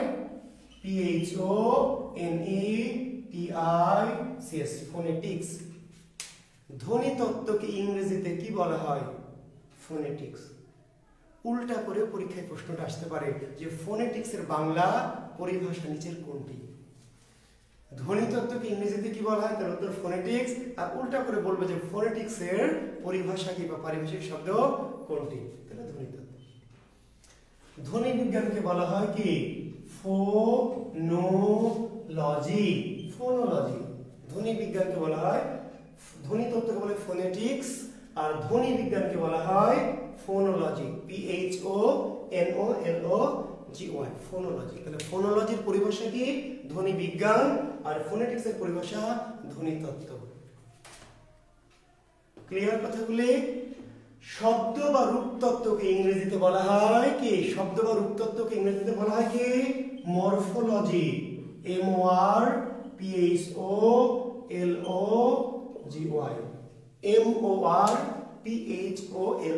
মরফোলজি। তাহলে শব্দ বা রূপতত্ত্বকে ইংরেজিতে কি বলা হয়? উল্টা করে এবার পরীক্ষা প্রশ্ন করে মরফোলজির পরিভাষা কি বা মরফোলজির পারিভাষিক শব্দ নিচের কোনটি? শব্দ বা রূপতত্ত্ব। বাক্যতত্ত্ব বা পদক্রমকে ইংরেজিতে বলা হয় কি? সিনট্যাক্স। বাক্যতত্ত্ব বা পদক্রমকে ইংরেজিতে বলা হয় সিনট্যাক্স। সিনট্যাক্স। তাহলে সিনট্যাক্সের বাংলা পরিভাষা কি? বাক্যতত্ত্ব বা পদক্রম। অর্থতত্ত্ব বা বাগর্থ তত্ত্বকে বলা হয় সিম্যান্টিক্স। Semantics,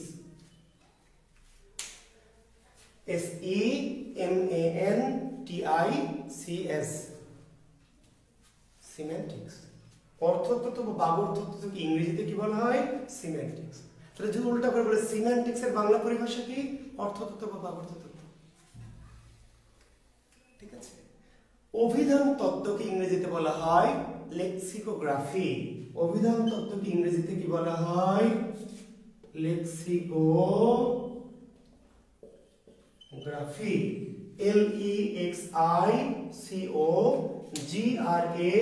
LEXICOGRAPHY, lexicography. অভিধান তত্ত্বকে ইংরেজিতে কি বলা হয়? লেক্সিকোগ্রাফি। আবার উল্টিয়ে প্রশ্ন করব আমরা যে লেক্সিকোগ্রাফির বাংলা পরিভাষা বা পারিভাষিক শব্দ কোনটি? অভিধান তত্ত্ব। নন্দন তত্ত্বকে ইংরেজিতে বলা হয় অ্যাস্থেটিক্স। Aesthetics, AESTHETICS, aesthetics. নন্দন তত্ত্বকে ইংরেজিতে বলা হয় অ্যাস্থেটিক্স। তাহলে অ্যাস্থেটিক্স এর বাংলা পরিভাষা কি? নন্দন তত্ত্ব। তাই মজার বিষয়, নন্দন তত্ত্বকে আবার কেউ কেউ নাম দিয়েছে সৌন্দর্য তত্ত্ব। নন্দন মানে সৌন্দর্য। কোন কোন বইয়ে লেখা আছে কি? ছন্দ অলঙ্কার তত্ত্ব। ছন্দ অলঙ্কার তত্ত্ব। শিক্ষার্থী বন্ধুরা, যার নামই নন্দন তত্ত্ব তারই নাম কি? অপর নাম সৌন্দর্য তত্ত্ব, তারই আবার নাম কি? ছন্দ অলঙ্কার তত্ত্ব। আর ইংরেজিতে সব মিলে একসাথে কি? অ্যাস্থেটিক্স। তাহলে অ্যাস্থেটিক্স এর পরিভাষা নন্দন তত্ত্ব, অ্যাস্থেটিক্স এর পরিভাষা হতে পারে সৌন্দর্য তত্ত্ব, অ্যাস্থেটিক্স এর পরিভাষা হতে পারে ছন্দ অলঙ্কার তত্ত্ব। নন্দন তত্ত্বের অপর নাম, নন্দন মানে সৌন্দর্য, আর এই সৌন্দর্যের মাঝে কি আছে? ছন্দ অলঙ্কার, রূপরস।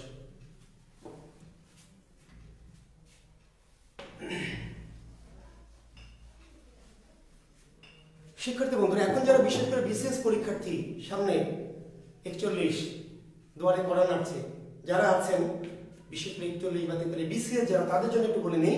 অন্যান্য যারা আছেন তারা একটু শুনেন, বিসিএস এর স্পেশাল বলছি। এই যে যতগুলি তত্ত্ব আছে, এই প্রত্যেকটি তত্ত্ব থেকে বিসিএস এর প্রশ্ন থাকবে এবং ভাগ করা থাকবে। এমন কোনো বিসিএস নাই যেখানে নন্দন তত্ত্ব থেকে প্রশ্ন হয়নি। কিন্তু আপনি বোঝেন না যে প্রশ্নটি নন্দন তত্ত্বের। আপনি তো উত্তরও পারেন, কিন্তু বোঝেন না যে প্রশ্নটা কিসের? নন্দন তত্ত্বের।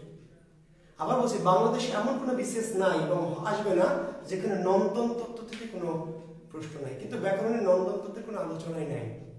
আপনি যে ব্যাকরণ পড়বেন, আপনার ব্যাকরণে নন্দন তত্ত্বের কোনো আলোচনা নাই, তাহলে আপনি প্রশ্নটা পারবেন না। আর দু একটা পারবেন কেন? ওই যে ঝড়ে বক পড়া মতো কিংবা বিভিন্ন সালের কোশ্চেন থেকে।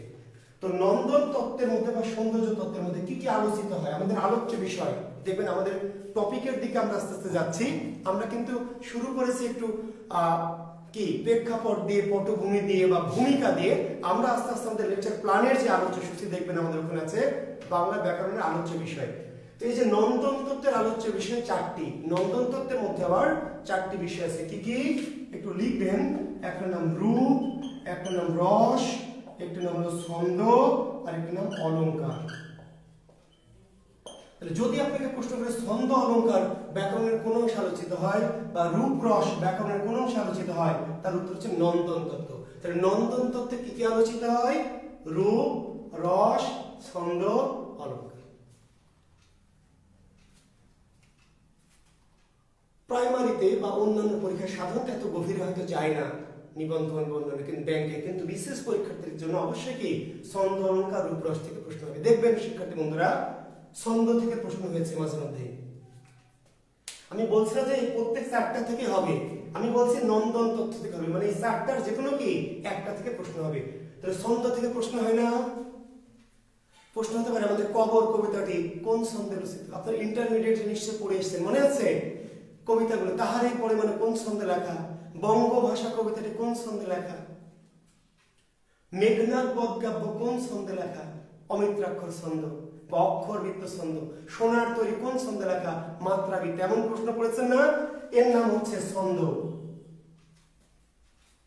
তাহলে কোন কবিতা কোন ছন্দে লেখা হয়েছে, বা একটা লাইন তুলে দিয়ে বলবে এই কবিতাংশটি কোন ছন্দে লেখা, তাহলে অভিধান তত্ত্বের আলোচ্য নন্দন তত্ত্বের আলোচ্যের মধ্যে এই ছন্দটা কিন্তু মাঝে মাঝে আসে।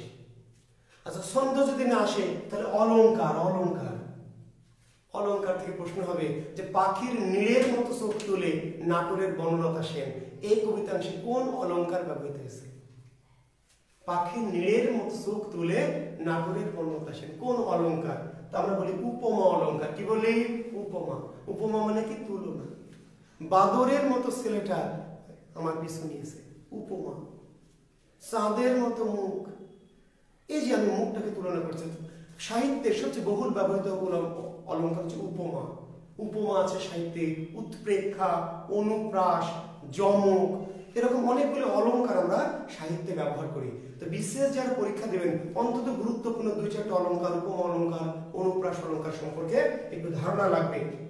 কারণ বাই চান্স প্রশ্ন যত দিন যাবে তত কিন্তু আস্তে আস্তে কি করবে, একটু গভীরে যাবে। যত দিন যাচ্ছে তত কিন্তু পরীক্ষক মডারেট করবে, প্রশ্নটা গভীরে চলে যাবে। কাজে আপনাকে তৈরি থাকতে হবে। ক্লিয়ার? তো আমরা এগুলো নিয়ে শেষে, কিন্তু আমরা তো এটা দিয়ে আলোচনা শুরু করবো না, আমরা আলোচনা শুরু করবো ধ্বনিতত্ত্ব দিয়ে। এটা দিয়ে শেষ করবো, মাথায় রাখবেন। যদি নন্দন তত্ত্বের আলোচনাটা আমি লেকচার প্ল্যানে দেইনি, তো আপনাদের জানিয়ে রাখি যে নন্দন তত্ত্বের আলোচনা দিয়ে কিন্তু ক্লাসটি আমি শেষ করব। শেষের ক্লাসটি নিব নন্দন তত্ত্বের। রস। শিক্ষার্থী বন্ধুরা দেখবেন আমার কথাটি মিলিয়ে যে মেঘনাদ বধ কোন রসের কাব্য, কোন রসের সাহিত্য? এমন প্রশ্ন আছে। রস। মেঘনাদ বধ কোন রসের সাহিত্য? আসে না প্রশ্ন? এটা নিয়ে আবার দ্বিমত আছে, কনফিউশন আছে। কেউ কোনো বইতে আছে বীর রস, কোনো বইতে আছে করুণ রস। মেঘনাদ বধ কোন রসের সাহিত্য? তো রসটা কি? রস হচ্ছে একটা সাহিত্য পড়ে পাঠকের যে অনুভব। শুনে নেন ভালো করে, সাহিত্য একটা বই পড়ে পাঠকের যে অনুভব, সে অনুভবের নাম হচ্ছে রস। বিষয়টা একটু সিম্পল করে বলি। ধরুন একটা সিনেমার কথা বলি, উপন্যাস তো পড়েন না, বোঝানো মুশকিল। সিনেমা দেখেন সবাই, ইচ্ছা হয়েছে কোন সিনেমা দেখে আপনি প্রচন্ড হাসেন, এমন হাসি, সিনেমার প্রতিটা দেশে দেশে হাসি, সিনেমা দেখছেন আর হাসছেন, এর নাম হাস্যরস। কোন সিনেমা খুবই দুঃখ, খুবই করুণ, দেখতে দেখতে চোখে কখন জল চলে আসছে বা জল না আসলেও একটা কষ্ট অনুভব হচ্ছে, এটা করুণ রস। কি রস? করুণ রস। কোন সিনেমা দেখে গায়ের মধ্যে উত্তেজনা জাগছে, যেমন আমরা ধরেন মুক্তিযুদ্ধের সময় খেয়াল করে শেখাতে রেডিও গান বাজানো হতো, মুক্তিযোদ্ধারা মাঝে মাঝে গান শুনতো। তো কেন গান শুনতো? বিনোদনের জন্য, যুদ্ধের ফাঁকে ফাঁকে একটু মনোরঞ্জন, আনন্দ। কেন গান শোনানো হতো? উদ্দীপনা জাগানোর জন্য। মোর একটি ফুলকে বাঁচাবো বলে যুদ্ধ করি, মোর একটি হাসি মুখে, একটি মুখের হাসির জন্য অস্ত্র ধরি। এই গানগুলি শুনে তাদের মধ্যে কি জাগতো? বা জাতীয় সঙ্গীত শুনতো, শুনে তাদের মধ্যে কি স্পৃহা জাগতো, দেশপ্রেম জাগতো, এর নাম বীর রস। যেই সাহিত্য মানুষের মনের মধ্যে কি উদ্দীপনা জাগায়, দেশপ্রেম জাগায়, এর নাম হচ্ছে বীর রস। এরকম করে সাহিত্যে মোট 9 প্রকারের রস আছে। হাস্য রস, করুণ রস, বাৎসল্য রস, প্রেম রস। প্রথম রস হলো প্রেম রস। দেখবেন একটা পরীক্ষা বিশেষ 36 বা 37 বিশেষের কোশ্চেনে দেখবেন, মেবি 37 এসেছিল যে বৈষ্ণব সাহিত্যে প্রেম রসকে কি বলা হয়? প্রেম রস। এটা সৃষ্টি মানে সাহিত্যের প্রথম রস। তো প্রেম রসকে বৈষ্ণব সাহিত্যে বলা হয় মধুর রস। কি রস? মধুর রস। প্রেম রস। প্রেম রস কি? ওই যে নায়ক নায়িকা, তাই না, গান, হ্যাঁ, কবে আইবে আমার পালারে, কবে দিমু গলায় মালারে, হ্যাঁ, বুকের মধ্যে আগুন জ্বলে নেভিনারে জল সেটালে। কোন রসের গান? প্রেম রস, মধুর রস। আকাশেতে লক্ষ্য তারা, চাঁদ কিন্তু একটা ইয়া, হ্যাঁ, তাই না। তারপরে তোমাকে চাই আমি আরো কাছে, তোমাকে বলার আরো কথা আছে, প্রেম রস, মধুর রস। সাহিত্য কিন্তু নানান রস, লেখক ডিসাইড করেন যে কোন রস আপনাকে খাওয়াবে, এবং এক এক সাহিত্যে এক এক রস। কোনটা প্রেম রস, মধুর রস, কোনটা করুণ রস, নায়ক নায়কের মিল হলো না। কিছু সিনেমা আছে যত ভিলেনই থাক, 1 কোটি ভিলেনও যদি থাকে, ট্যাঙ্ক, কামান, গ্রেনেড যা নিয়ে থাক, মারামারি করুক, নায়ক কিন্তু জিতবেই। এবং শেষে দেখবেন নায়িকাকে নিয়ে শেষ দৃশ্যে একটা গান, হ্যাঁ, এবার গান হয়ে নায়ক নায়কের মিল হয়ে শেষ হলো। এটা হলো মধুর রস, প্রেম রস। দেবদাস করুণ রস। দেবদাস করুণ রস। আচ্ছা, কেন করে শিক্ষার্থী বন্ধু একজন প্রশ্ন করেছেন দেবদাস কোন রস? করুণ রস। কেন? পরিণতি। পরিণতিটা কি? এখন দেখেন, দেবদাস কি তাহলে প্রেম নাই? প্রেম আছে, রোমান্টিকতা আছে, তাই না, জড়িয়ে ধরা আছে। কিন্তু করুণ রস কেন শেষ হলো কি দিয়ে? বিরহ দিয়ে। বিরহ মানে যা কিছু ঘটুক, পরিণতিটা কি? পরিণতিটা হলো বিরহ, কষ্ট। ওই যে দেখেন গেটের বাইরে, তাই না? ওই যে আমাদের গেটের বাইরে নায়ক এরকম করে চিত হয়ে পড়ে আছে, পানি এদিক দিয়ে গড়াচ্ছে, নায়িকা দৌড়ায় আসতেছে, পারু ডাকতেছে, নায়িকা আসছে, গেট লেগে যাচ্ছে। আমি বলছি এই লাগিস না, দাঁড়া দাঁড়া। নায়িকা দৌড়াচ্ছে, নায়ক এই গেটের কাছে এসে কি হলো, নায়িকা যে এলো, গেটটা লেগে গেল। এবার নায়ক কই পারে, নায়িকা পারে, সিনেমা শেষ হয়ে গেল। করুণ রস। আচ্ছা দেখেন তো, এই যে নায়ক নায়িকার যে মিল হলো না, বা নায়ক মরে গেল, নায়িকা পেল, আসলে কি তাই? একটু পরে তো গেটটা খুলে যাবে, উঠে দুজন গাটা ছেড়ে আবার কি চা খাবে, তাই না, কফি খাবে, একসাথে আবার বসবে। আসলে এই করুণ রসটা কার? পাঠকের, শিক্ষার্থী বন্ধুরা যে অভিনয় করছে তার না, করুণ রসটা কার? আচ্ছা আপনি কি বোঝেন না যে যা কিছু ঘটছে সব বানানো? আপনি যে সিনেমা দেখেন বোঝেন কিনা যে মারা গেল বা এই যে এরকম একটা বানানো, বোঝেন তো?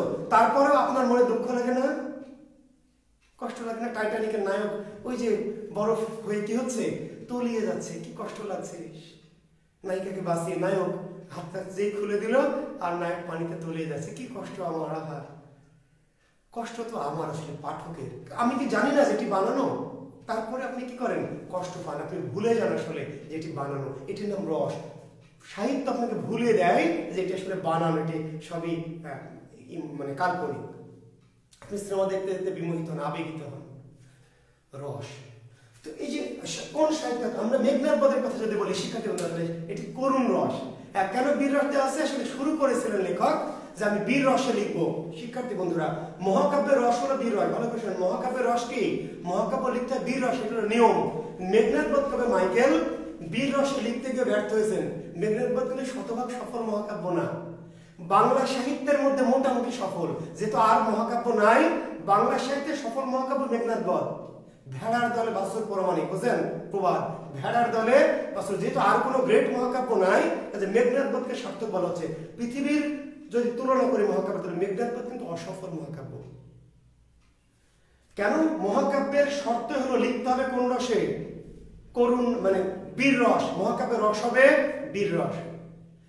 মাইকেল প্রথমে বলেওছিলেন যে গাহিবমা বীর রসে ভাসি মহাগীত, গাহিবমা বীর রসে ভাসি মহাগীত, কিন্তু তিনি প্রতিশ্রুতি রাখেননি।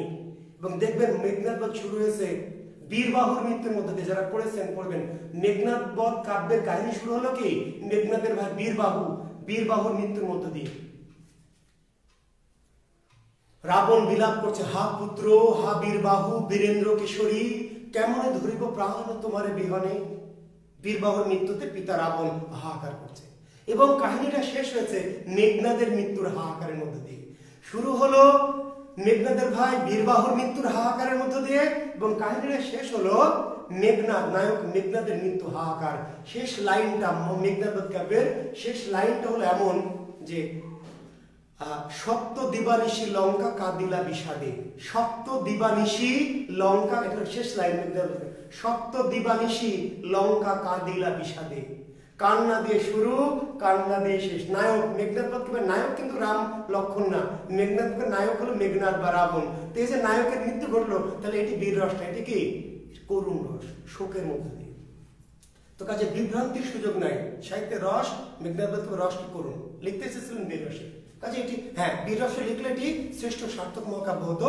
মহাকাব্য হিসাবে এর কিছু বৈশিষ্ট্য সার্থক আর কিছু বৈশিষ্ট্য কি অসার্থক। আমরা যদি সাহিত্যের ক্লাস কখনো পড়াই বুঝলো। তাহলে রস, হাসির সিনেমাগুলো হাস্য রস, হাসির উপন্যাস, তাই না, কৌতুক টাইপের বা হাসির। আবার কোনোটা বীর রস, দেশাত্মবোধক, দেশপ্রেম, আনন্দমঠ, হ্যাঁ। আবার কোনোটা হচ্ছে করুণ রস, দেবদাস। কোনোটা প্রেম রস, হ্যাঁ, শেষের কবিতা, হ্যাঁ। আচ্ছা, রূপ, রূপ কি সাহিত্যের গঠন, স্ট্রাকচার, রূপ। এই যে দেখেন সবই সাহিত্য, কিন্তু কোনোটাকে বলছে নাটক, এটা একটা রূপ। কোনোটা হলো উপন্যাস, একটা রূপ। কোনোটা হলো কি মহাকাব্য, এটা একটা রূপ। কোনোটা হলো প্রহসন, একটা রূপ। কোনোটা গীতি কবিতা, একটা রূপ। রূপক নাট্য, একটা রূপ। নাট্যকাব্য, তার মানে সবই সাহিত্য, সবই সাহিত্য, কিন্তু এক একটা সাহিত্যের স্ট্রাকচার, গঠনটা কি ভিন্ন ভিন্ন। পরীক্ষা প্রশ্ন হবে, হয়েছে দেখবেন শেষের কবিতা কি জাতীয় রচনা, এই প্রশ্নটার নাম হলো রূপ, উত্তরের নাম না, প্রশ্নটার নাম কি রূপ। রূপ, শেষের কবিতা কি জাতীয় রচনা, তাহলে আমরা বলছি উপন্যাস। এটা প্রশ্নটার উত্তরটা উপন্যাস, কিন্তু এটা প্রশ্নটা কোথা থেকে? রূপ থেকে। বুঝতে পেরেছেন? মহাশ্মশান কি জাতীয় রচনা? তাহলে মহাকাব্য, এটা রূপ। নেমেসিস কি জাতীয় রচনা? উত্তর দিচ্ছেন নাটক, কিন্তু প্রশ্নটা কি? রূপ। মুনির চৌধুরী রচিত কবর কি জাতীয় রচনা? তাহলে উত্তর দিচ্ছেন নাটক, রূপ। জসিমউদ্দিন রচিত কবর কি? বলছেন যে কবিতা, রূপ। শরৎচন্দ্র রচিত দেনা পাওনা কি? উপন্যাস। শরৎচন্দ্রের দেনা পাওনা কি? উপন্যাস। রবীন্দ্রনাথ রচিত দেনা পাওনা কি? ছোট গল্প। একই দেনা পাওনা, নাম, রূপটা কি? একটা ছোট গল্প, একটা কি? উপন্যাস। বুঝতে পারছেন শিক্ষার্থী বন্ধুরা? তার মানে সাহিত্যের গঠন স্ট্রাকচার অনুযায়ী এটাকে আমরা হচ্ছে রূপ। কোনটা উপন্যাস, কোনটা নাটক, কোনটা কাব্য, মহাকাব্য, সনেট, তাই না? বঙ্গভাষা কি জাতীয় কবিতা? সনেট, এই যে একটা রূপ। কবিতার আবার সনেট কোনটা, কোনটা গীতিকাব্য, এগুলো রূপ। তাহলে নন্দন তত্ত্বের আলোচ্য বিষয় রূপ, রস, ছন্দ এবং কি? অলংকার। তাহলে আমরা অভিধান তত্ত্বের আলোচ্য বিষয় কি? অভিধান তত্ত্বের আলোচ্য বিষয় হলো অভিধানে শব্দ সাজানোর কৌশল, একটা আলোচ্য বিষয়। অভিধান তত্ত্বের আলোচ্য বিষয় কি? একটা আলোচ্য বিষয়। একটু লিখে নিতে পারবেন যে অভিধানে শব্দ সাজানোর কি? কৌশল। অভিধানে শব্দ সাজানোর কৌশল। অভিধান তত্ত্বের আলোচ্য বিষয় কি? অভিধানে শব্দ সাজানোর কৌশল। অভিধান তত্ত্বের আলোচ্য বিষয়। এখন অভিধান তত্ত্ব থেকে বিশেষ পরীক্ষায় মাঝে মাঝে, সবসময় না কিন্তু হঠাৎ হঠাৎ কখনো কখনো প্রশ্ন হয়, এবং প্রশ্ন হলে আপনি উত্তর দিতে পারবেন না। কেন উত্তর দিতে পারবেন না শিক্ষার্থী বন্ধুরা? কারণ অভিধান তত্ত্বের কোনো আলোচনা কোনো ব্যাকরণ বইয়ে কি নাই। কারণ এগুলো গৌণ আলোচ্য বিষয়। ছন্দ অলংকার নাই, সব ব্যাকরণে নাই। ব্যাকরণে আছে কি কি? এই ধ্বনি তত্ত্ব থেকে শুরু করে অর্থতত্ত্ব, শব্দার্থ, সমার্থক শব্দ, বিপরীত শব্দ, লিঙ্গ, বচন, সমাস, ধ্বনি তত্ত্ব থেকে অর্থতত্ত্ব। অভিধান তত্ত্ব এবং নন্দন তত্ত্বের আলোচনা ব্যাকরণে নাই, কিন্তু বিশেষ কিন্তু পরীক্ষার প্রশ্ন আমি তো বুঝাই দিলাম যে নন্দন তত্ত্ব থেকে, ছন্দ, অলংকার, রূপরস থেকে প্রায় আসে, প্রায় প্রত্যেক পরীক্ষায় হয় ছন্দ থেকে, না হলে অলংকার থেকে, চারটা থেকে না, যে কোনো কি একটা থেকে, হয় রূপ থেকে, না রস থেকে, না নন্দন তত্ত্ব থেকে। অভিধান তত্ত্ব প্রতি বছর হয় না, কিন্তু হতে পারে। তো হলে আমি একটু নমুনাটা দিয়ে রাখি কেমন প্রশ্ন হবে একটু দেখেন। যদিও আমাদের ক্লাসের ডিউরেশনের কাছাকাছি আমরা চলে যাচ্ছি, তারপর একটু বলি যে অভিধান তত্ত্ব প্রশ্ন হবে এমন, একটু দেখবেন। নিচের, খেয়াল করবেন শিক্ষার্থী বন্ধুরা, নিচের কোনটি আভিধানিকভাবে সাজানো প্রথম শব্দ? এই প্রশ্নটি একটু লক্ষ্য করেন। আমি আরেকবার বলছি, নিচের কোনটি, আমি কিন্তু অপশনটা দেইনি এখনো, আমি প্রশ্নের স্টার্ট, নিচের কোনটি আভিধানিকভাবে সাজানো প্রথম শব্দ? বিশেষ পরীক্ষার্থীরা বিশেষ করে খেয়াল করবেন, নিচের কোনটি আভিধানিকভাবে সাজানো প্রথম শব্দ? এখন হয়তো কয়ে অপশন দিল কি কাঠ, ক্ষয়ে দিল কোকিল, গয়ে দিল হচ্ছে কলম, ঘয়ে দিল কলস। শিক্ষার্থী বন্ধুরা আমি চারটি শব্দ লিখেছি, কাক, কোকিল, কলম এবং কি কলস। এখন আমার প্রশ্নটা কি, নিচের কোনটি আভিধানিকভাবে সাজানো প্রথম শব্দ? এর উত্তর কি আপনারা একটু দেবেন আমাকে? দেখি তো আপনাদের আইডিয়াটা দেখি, ক নাকি খ নাকি গ ঘ, ক খ গ ঘ, একটু শর্টকাট করে একটু লেখেন তো, যে আভিধানিকভাবে সাজানো প্রথম শব্দ কোনটি? এর উত্তর কি, ক কাক নাকি খ কোকিল, গ কলম নাকি ঘ কলস? ক খ গ ঘ করে লিখলেই হবে। আমি একটু দেখতে চাই, একটু দ্রুত লেখেন। হ্যাঁ গ লিখছেন একজন, আচ্ছা ঠিক আছে। আর কেউ দেখো তো একই লিখছেন?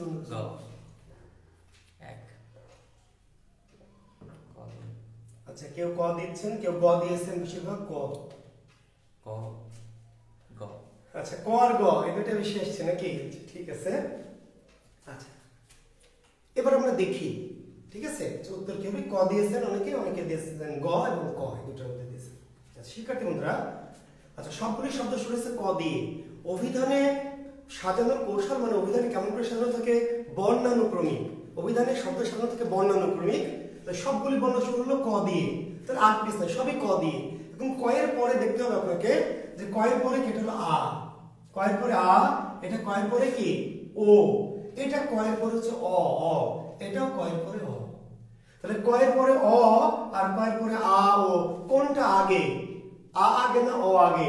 তাহলে অ আগে, তাহলে কাক হবে না, কাক হবে না, কোকিল তো আরোই হবে না। তাহলে কলম আর কলস হতে পারবে, কারণ ক এর পরে অ, ক এর সাথে অ দিয়ে আগে শুরু হবে শব্দ, তারপরে আসবে আ দিয়ে, তারপরে ই দিয়ে, তারপর দীর্ঘ ই দিয়ে, এইভাবে আসবে। এখন কলম আর কলসের মধ্যে মনে তাহলে ক এর পরে অ, ক এর পরে অ, এরপরে ল, এখানেও ল, ল এর পরে অ, ল এর পরে অ, তাহলে চলে যেতে হবে ম আর স। তাহলে ম আগে না স আগে?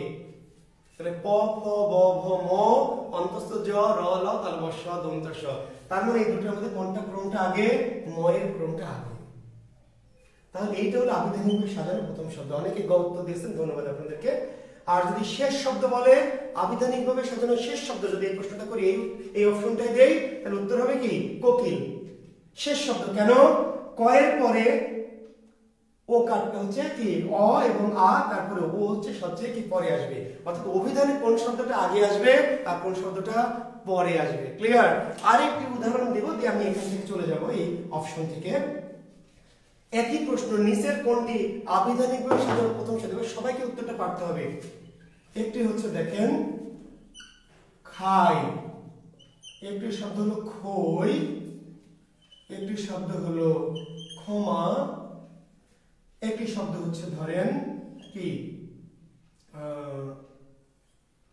খুন্তি। শিক্ষার্থী বন্ধুরা, আবিধানিকভাবে সাজানো প্রথম শব্দ কোনটি? ক নাকি খ নাকি গ নাকি ঘ? কয় আছে খাই, কয় আছে খই, গয় আছে ক্ষমা, ঘয় আছে খুন্তি। আবিধানিকভাবে সাজানো অভিধানে কোন শব্দটি প্রথমে আসবে? ক নাকি খ না গ ঘ? লিখছেন আপনারা কেউ?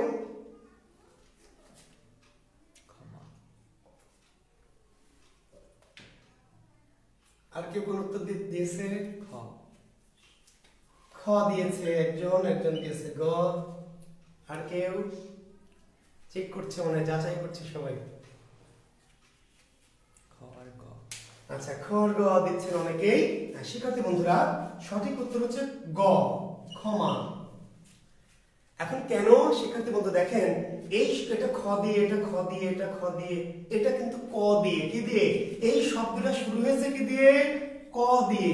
তাহলে খ দিয়ে শব্দ অভিধানে আগে থাকবে নাকি ক দিয়ে থাকবে? তাহলে ক দিয়ে। এখন আপনি এটা জানেন না যে এটা ক দিয়ে শুরু হয়েছে, তাহলে আপনি প্রশ্নের উত্তর দিতে পারবেন না। তার মানে যুক্তক্ষর নামে কোনো বর্ণ তোমাদের ক্রমের মধ্যে নাই, বর্ণমালা নাই। বুঝতে পারলেন? যুক্তক্ষ মানে আসলে কি? ক প্লাস মূর্ধন্য ষ। তার মানে এই শব্দ শুরু হলো খ দিয়ে, আর এই শব্দ শুরু হচ্ছে ক দিয়ে। তাহলে কর ক্ষমতা কোনটা আগে শুরু হবে? তাহলে যেটা ক দিয়ে। ক্লিয়ার? এখন ক্ষমা যদি না থাকতো, এখানে যদি ধরেন আমরা দিতাম কি যে ধরেন খোর, কথার কথা, তখন এটা আগে হতো খই। সবগুলি খ দিয়ে, তাহলে খয়ের পরে অ। ক্লিয়ার? কিন্তু যখন আমি ক দিয়ে শুরু করেছি, তখন আর খটা হচ্ছে না। তো আমরা অভিধান তত্ত্বে অভিধানে সাজানোর কৌশল, অর্থাৎ কোন বর্ণটা আগে আর কোন বর্ণটা পরে, ক্লিয়ার? আমরা চিন্তা, এটা অভিধান তত্ত্বের আলোচ্য বিষয়। এমন করে একটা না, অনেকগুলো দিবন করে নিচের কোনটি আবিধানিকভাবে সাজানো শুদ্ধ শব্দগুচ্ছ। অ্যাডমিশন টেস্টে এই ধরনের কোশ্চেন আসে, অনেক ছাত্র পারে না, সিম্পল কিন্তু পারে না, কেন বোঝে না। নিচের কোনটি আবিধানিকভাবে সাজানো শুদ্ধ শব্দগুচ্ছ? এবার চারটায় দিয়েছে, কাক, কোকিল, কলা, কুত্তা, কুত্তা, কলা, কোকিল, কাক। চারটি বারবার এলোমেলো করে দিয়েছে। ঠিক আছে? খাই, খেজুর, খুদ, ক্ষমা, ক্ষমা, খাই, খেজুর, খল। তার মানে কি করছে? চারটি শব্দকে এলোমেলো করে দিয়েছে, বোঝাতে চেয়েছে কোনটি আবিধানিকভাবে সাজানো শুদ্ধ, মানে আবিধানিকভাবে কোনটাতে কি করা আছে, সিরিয়ালটা ঠিকমতো মেইনটেইন করা আছে। তাহলে আপনাদের কি বর্ণানুক্রমিক, কি অনুযায়ী? বর্ণানুক্রমিক। ঠিক আছে? একটু আশা করছি আমি পরে আরো একটু বোঝানোর চেষ্টা করব। আমরা এবার শেষ করব এই আলোচ্য বিষয়গুলি বলে আমি আজকের মতো ক্লাস শেষ করব। আগামী দিন থেকে আমাদের প্রথম ক্লাস। আজকে কিন্তু ক্লাস নয়, আগামী দিন কোনো পরীক্ষা না শিক্ষার্থী বন্ধুরা। আজকে আমি অনেক বিস্তৃত একটু প্রেক্ষাপট আলোচনা করেছি। আগামী ক্লাসের পর থেকে পরীক্ষা শুরু হবে। লেকচার 1টা আজকে পুরোপুরি আমি করলাম না, আমি একটু প্রেক্ষাপটটা বিস্তৃত আলোচনা করেছি। আমাদের দেখেন স্বরবর্ণের আলোচনা আজকে আমি যাচ্ছি না, আগামী দিন থেকে আমরা মূল আলোচনায় যাব। আমি শুধু আজকে একটু আলোচনা করে রাখছি। আচ্ছা, 5 মিনিট কি নিব? আচ্ছা দেখেন, অর্থতত্ত্বের আলোচ্য বিষয় কি? আলোচ্য বিষয় পরীক্ষায় অর্থতত্ত্বের আলোচ্য বিষয় কি? খুবই সিম্পল। অর্থতত্ত্বে আলোচিত হয় কি অর্থ, কি কি, যেমন ধরেন অর্থতত্ত্বে আলোচিত হয় শব্দার্থ, অর্থতত্ত্বে আলোচিত হয় বিপরীতার্থক শব্দ, বিপরীতার্থক, এই বিপরীতার্থক শব্দ। অর্থতত্ত্বে আলোচিত হয় সমার্থক শব্দ, অর্থতত্ত্বে আলোচিত হয় সমোচ্চারিত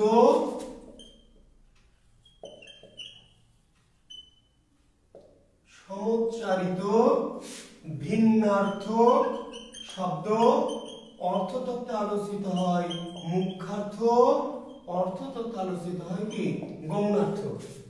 একটা মজার বিষয় খেয়াল করবেন যে নিচের কোনটি অর্থতত্ত্বের আলোচ্য বিষয়। আপনাকে আসলে এত কিছু মনে রাখতে হবে না, মেমোরাইজ করতে হবে না, কারণ আপনি অপশন যে চারটা থাকবে অর্থতত্ত্বের আলোচ্য বিষয়ের সাথে অবশ্যই কি অর্থ কথাটা লাগানো থাকতেই হবে।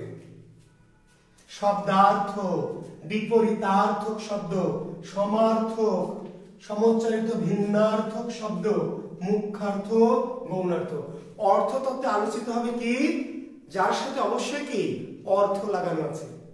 তাহলে আপনাকে বললো বিপরীতার্থক শব্দ কোথায় আলোচিত হয়, সমার্থক শব্দ কোথায় আলোচিত হয়, মুখ্যার্থ কোথায় আলোচিত হয়, তার মানে কোথায় অর্থতত্ত্বে। আপনার এত কিছু মুখস্থ করতে না, মুখ্যার্থ, মুখ্যার্থ, গৌণার্থ, গৌণার্থ, সমার্থক শব্দ, সমার্থক শব্দ, নাম অর্থতত্ত্বের আলোচ্য বিষয় কি আপনাকে তো মুখস্থ বলতে হবে না ভাই, অপশন দেওয়া থাকবে। যে পরীক্ষায় হোক, যে ঘটনায় ঘটুক, অপশন চারটি দেওয়া আছে। তাহলে অর্থতত্ত্বের আলোচ্য বিষয় কি, যে আলোচ্য বিষয়ের সাথে অর্থ কথাটা লাগানো আছে। অর্থ লাগানো না থাকলে অর্থতত্ত্বের আলোচ্য বিষয় হবে না। ক্লিয়ার? তাহলে মুখ্যার্থ, গৌণার্থ, সমার্থক, বিপরীতার্থক, শব্দার্থ, সমোচ্চারিত ভিন্নার্থক শব্দ কোথায় আলোচিত হয় অর্থতত্ত্বে। অর্থযুক্ত আলোচ্য বিষয়গুলো অর্থতত্ত্বের আলোচ্য বিষয় সেই হিসাবে জানেন। বাক্যতত্ত্বের আলোচ্য বিষয় কি বাক্য সংক্রান্ত, বাক্য সংক্রান্ত বিষয়। বাক্যতত্ত্বের আলোচ্য বিষয় বাক্য সংক্রান্ত। কি কি দেখেন, একটি হলো বাক্য, একটি হলো বাক্য গঠন, একটি হলো বাক্য প্রকরণ, একটি হলো বাক্য বিন্যাস, একটি হলো বাক্য রূপান্তর, একটি হলো বাক্য সংকোচন, বাক্য সংকোচন, একটি হলো বাচ্য, একটি হচ্ছে বাগধারা, জ্যোতি বা বিরাম চিহ্ন, জ্যোতি বা বিরাম চিহ্ন হলো ভাষারীতি। দেখেন দুই তিনটা জিনিস শুধু আপনি মনে রাখবেন, আর বাকি যদি বলে বাক্য বিন্যাস কোথায় আলোচিত সেখানে বাক্য বিন্যাস কোথায় আলোচিত বাক্য তত্ত্বে। বাক্য যার সাথে লাগানো আছে সেটাকে অন্য কোনো তত্ত্বে আলোচিত হতে পারবে? তাহলে বাক্য গঠন, বাক্য প্রকরণ, বাক্য বিন্যাস, বাক্য রূপান্তর, বাক্য সংকোচন কোথায় আলোচিত হয়? এই কথাগুলো আপনার পড়ার দরকার নেই। বাক্য লাগানো যা কিছু সেটা কোথায় আলোচিত হবে বাক্য তত্ত্বে। মানে বাক্য তত্ত্ব বলেই তো দিচ্ছে বাক্য তত্ত্ব আলোচিত। বাক্যের গঠন, বাক্য প্রকরণ, বাক্য বিন্যাস, বাক্য রূপান্তর কোথায় আলোচিত হয় বাক্য তত্ত্বে। বাক্য সংকোচন বাক্য তত্ত্বে। তাহলে এইগুলো কথাগুলো কি বাক্য তত্ত্ব আলোচিত হয়, এটা কি আপনি মনে রাখবেন? বাক্য তত্ত্ব আলোচিত হয় কি কি যার সাথে বাক্য লাগানো আছে বাক্য। এখন আপনাকে মনে রাখতে হবে দুই তিনটা। কি কি? একটা হলো বাচ্য। বাচ্য মানে আসলে বাক্যের স্টাইল। বাচ্যটা বাক্য, বাচ্যটা আসলে বাচিক মানে ভাষা বাক্য। শুধু এটাকে বাচ্য করা বলেছে বাক্যের স্টাইল। বাক্যের কি স্টাইল? ওই যে প্রত্যক্ষ কর্তৃবাচ্য কর্মবাচ্য। আমি ভাত খাই, আমার দ্বারা ভাত খায়। সম্রাট শাহজাহান তাজমহল নির্মাণ করেন, সম্রাট শাহজাহান কর্তৃক তাজমহল নির্মিত হয়। হালাকুখা বাগদাদ ধ্বংস করেন, আর হালাকুখা কর্তৃক বাগদাদ ধ্বংস হয়। কর্তৃবাচ্য বাচ্য বাক্যের স্টাইল। তাহলে বাচ্য বাগধারা জ্যোতি চিহ্ন বিরাম চিহ্ন ভাষারীতি। আপনি বাক্য তত্ত্ব আলোচিত হয় কি তাহলে সিম্পলি মনে রাখবেন বাক্য সংক্রান্ত যা আছে তার সাথে বাচ্য বাগধারা জ্যোতি চিহ্ন ভাষারীতি। তাহলে আপনার জন্য চাপটা কমে গেল। বাক্য হ্যান বাক্য তেন বাক্য লাগানো থাকলে বাক্য তত্ত্বের রয়েছে বিষয়, তার সাথে আর কি কি বাচ্য বাগধারা বিরাম চিহ্ন। তাহলে বিরাম চিহ্ন কোথায় আলোচিত হয়? ভাষারীতি সাধুচলিত। ভাষারীতি মানে কি সাধুচলিত কোথায় আলোচিত হয়? বাচ্য কোথায় আলোচিত? বাগধারা। বাগধারা যে বিরাম চিহ্ন, ভাষারীতি, বাচ্য। তারপরে চারটা পড়বেন, বাচ্য, বাগধারা, ভাষারীতি, বিরাম চিহ্ন। আর এর সাথে আর কি কি থাকলো, বাক্য লাগানো যত কিছু। ঠিক আছে?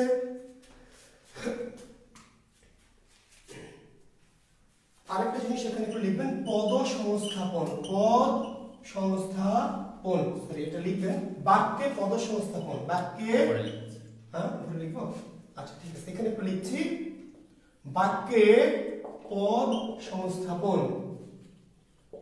বাক্যে পদ সংস্থাপন মানে হলো, বাক্যে পদ সংস্থাপন মানে কিন্তু পদক্রম। এই যে পদক্রমটাই কিন্তু পদ সংস্থাপন। মানে বাক্যের সাবজেক্ট কোথায়, অবজেক্ট কোথায়, ক্রিয়া কোথায়, বুঝতে পারলেন? এটার নাম বাক্যে পদ সংস্থাপন। একটা বাক্য হতে হলে সেখানে বিশেষ্য কোথায়, বিশেষণ কোথায়, ক্রিয়া কোথায় বসবে, এই স্টাইলটার নাম বাক্য পদ সংস্থাপন। এখানে কিন্তু বাক্যে আছে। আর পদ মানে পদক্রম, পদ মানে বাক্য। পদ বাক্যেই তো থাকে, কেমনে হয়েছে? ক্লিয়ার? এই কথাটুকু তাহলে বাক্য নিয়ে। আচ্ছা, ধ্বনি তত্ত্বের আলোচ্য বিষয়। ধ্বনি তত্ত্বের, শিক্ষার্থী বন্ধুরা, কি ধ্বনি আর বর্ণ নিয়ে যা কিছু আছে, খুবই সিম্পল করে বলেন। ধ্বনি, এখন কি কি আসছে ধ্বনি নিয়ে? ধ্বনি, তারপরে আসবে ধ্বনির উচ্চারণ, তারপরে আছে ধ্বনি বিন্যাস, তারপরে আছে হচ্ছে ধ্বনি প্রকরণ, তারপরে আছে ধ্বনি পরিবর্তন। ধ্বনি লাগানো যা কিছু আছে সেটা কোথায়? ধ্বনি তত্ত্বে। এটাকে আপনি পড়বেন, ধ্বনি পরিবর্তন ধ্বনি তত্ত্বে, ধ্বনি পরিবর্তন ধ্বনি তত্ত্বে, ধ্বনি বিন্যাস ধ্বনি তত্ত্বে। না, ধ্বনি বিন্যাস কোথায়? ধ্বনি তত্ত্বে। ধ্বনি প্রকরণ কোথায়? ধ্বনি তত্ত্বে। ধ্বনির উচ্চারণ কোথায়? ধ্বনি তত্ত্বে। ক্লিয়ার? ধ্বনি প্রকরণ না বলে বলবে বর্ণ প্রকরণ, তারপর বলবে বর্ণ বিন্যাস, বর্ণ বিশ্লেষণ। আসলে ধ্বনি মানে কি? বর্ণ। শিক্ষার্থী বন্ধুরা, ধ্বনি ইজিক্যাল টু কি? বর্ণ। পার্থক্য কি? ধ্বনি আর বর্ণের পার্থক্য কি? খুব পরিষ্কার করে জানতে হবে। ধ্বনি, এই যে আমরা মুখে বলছি ক, ক, এই ক, ক, ক, কটা ধ্বনি। আর আমি লিখলাম এখানে বর্ণ, বলছে স, স, স, স, সটা হলো ধ্বনি। আর এখন লিখলাম বর্ণ, বলছে হ, হ, হ কি ধ্বনি, লিখলেন বর্ণ। একই জিনিস, একটা হচ্ছে উচ্চারিত রূপ, একটা লিখিত রূপ। উচ্চারিত রূপটি ধ্বনি, আর সাংকেতিক লিখিত রূপটা কি? বর্ণ। তাহলে ধ্বনি এবং ধ্বনি ইজিক্যাল টু বর্ণ। তাহলে ধ্বনি আর বর্ণ সংক্রান্ত যত আলোচনা কোথায়? ধ্বনি তত্ত্বে। ধ্বনির আলোচনা মানে ধ্বনি তত্ত্বে, আর বর্ণের আলোচনা মানে কি? ধ্বনি তত্ত্বে। মানে ধ্বনি মানে বর্ণ। তাহলে এখন পরীক্ষায় বর্ণ প্রকরণ কোথায় আলোচিত হয়? তো ধ্বনি তত্ত্বে। বর্ণ বিন্যাস কোথায় আলোচিত হয়? ধ্বনি তত্ত্বে। বর্ণ বিশ্লেষণ কোথায় আলোচিত হয়? বর্ণ বিশ্লেষণ, ধ্বনি তত্ত্বে। বর্ণ নিয়ে যা জিজ্ঞেস করবে, যা কিছু জিজ্ঞেস করবে সবই ধ্বনি তত্ত্বে। ধ্বনি নিয়ে যা কিছু জিজ্ঞেস করবে ধ্বনি তত্ত্বে, বর্ণ নিয়ে যা কিছু জিজ্ঞেস করবে ধ্বনি তত্ত্বে। এর সাথে শুধু আপনি মনে রাখবেন ধ্বনি তত্ত্বে কি? তিনটা জিনিস। একটা হলো সন্ধি, একটা হলো নত্ব বিধান, আর একটা কি? সত্য বিধান। তাহলে ধ্বনি তত্ত্বের জন্য আপনি অনেক আলোচ্য বিষয় আছে, মনে রাখতে হবে না। ধ্বনি আর বর্ণ নিয়ে যা জিজ্ঞেস করবে, বা নিচের কোনটি ধ্বনি তত্ত্বের আলোচ্য বিষয়, তাহলে ধ্বনি আর বর্ণ লাগানো যা কিছু আছে ধ্বনি তত্ত্বের, শুধু তার সাথে কি কি? সন্ধি, নত্ব বিধান, সত্য বিধান। তাহলে সন্ধি কোথায় আলোচিত হয়? ধ্বনি তত্ত্বে। নত্ব শব্দ কোথায়? ধ্বনি তত্ত্বে। আর এর বাইরে ধ্বনি তত্ত্বের কি কি আলোচিত হয় মনে রাখবেন না, দেখে উত্তর দিবেন, অপশন দেখে। ধ্বনি এবং বর্ণ নিয়ে যা কিছু আছে। ক্লিয়ার? এখন শিক্ষার্থী বন্ধুরা, পরীক্ষার সমাস কোথায় আলোচিত হয়? তাহলে আর কোন তত্ত্বটা আছে? আমি অর্থ তত্ত্বের আলোচনা শেষ করেছি, অভিধান তত্ত্বের আলোচনা আলোচ্য বিষয় বলে দিয়েছি, নন্দন তত্ত্বের আলোচ্য বিষয় বলেছি, বাক্য তত্ত্বের। সমাস কোথায় আলোচিত হয়?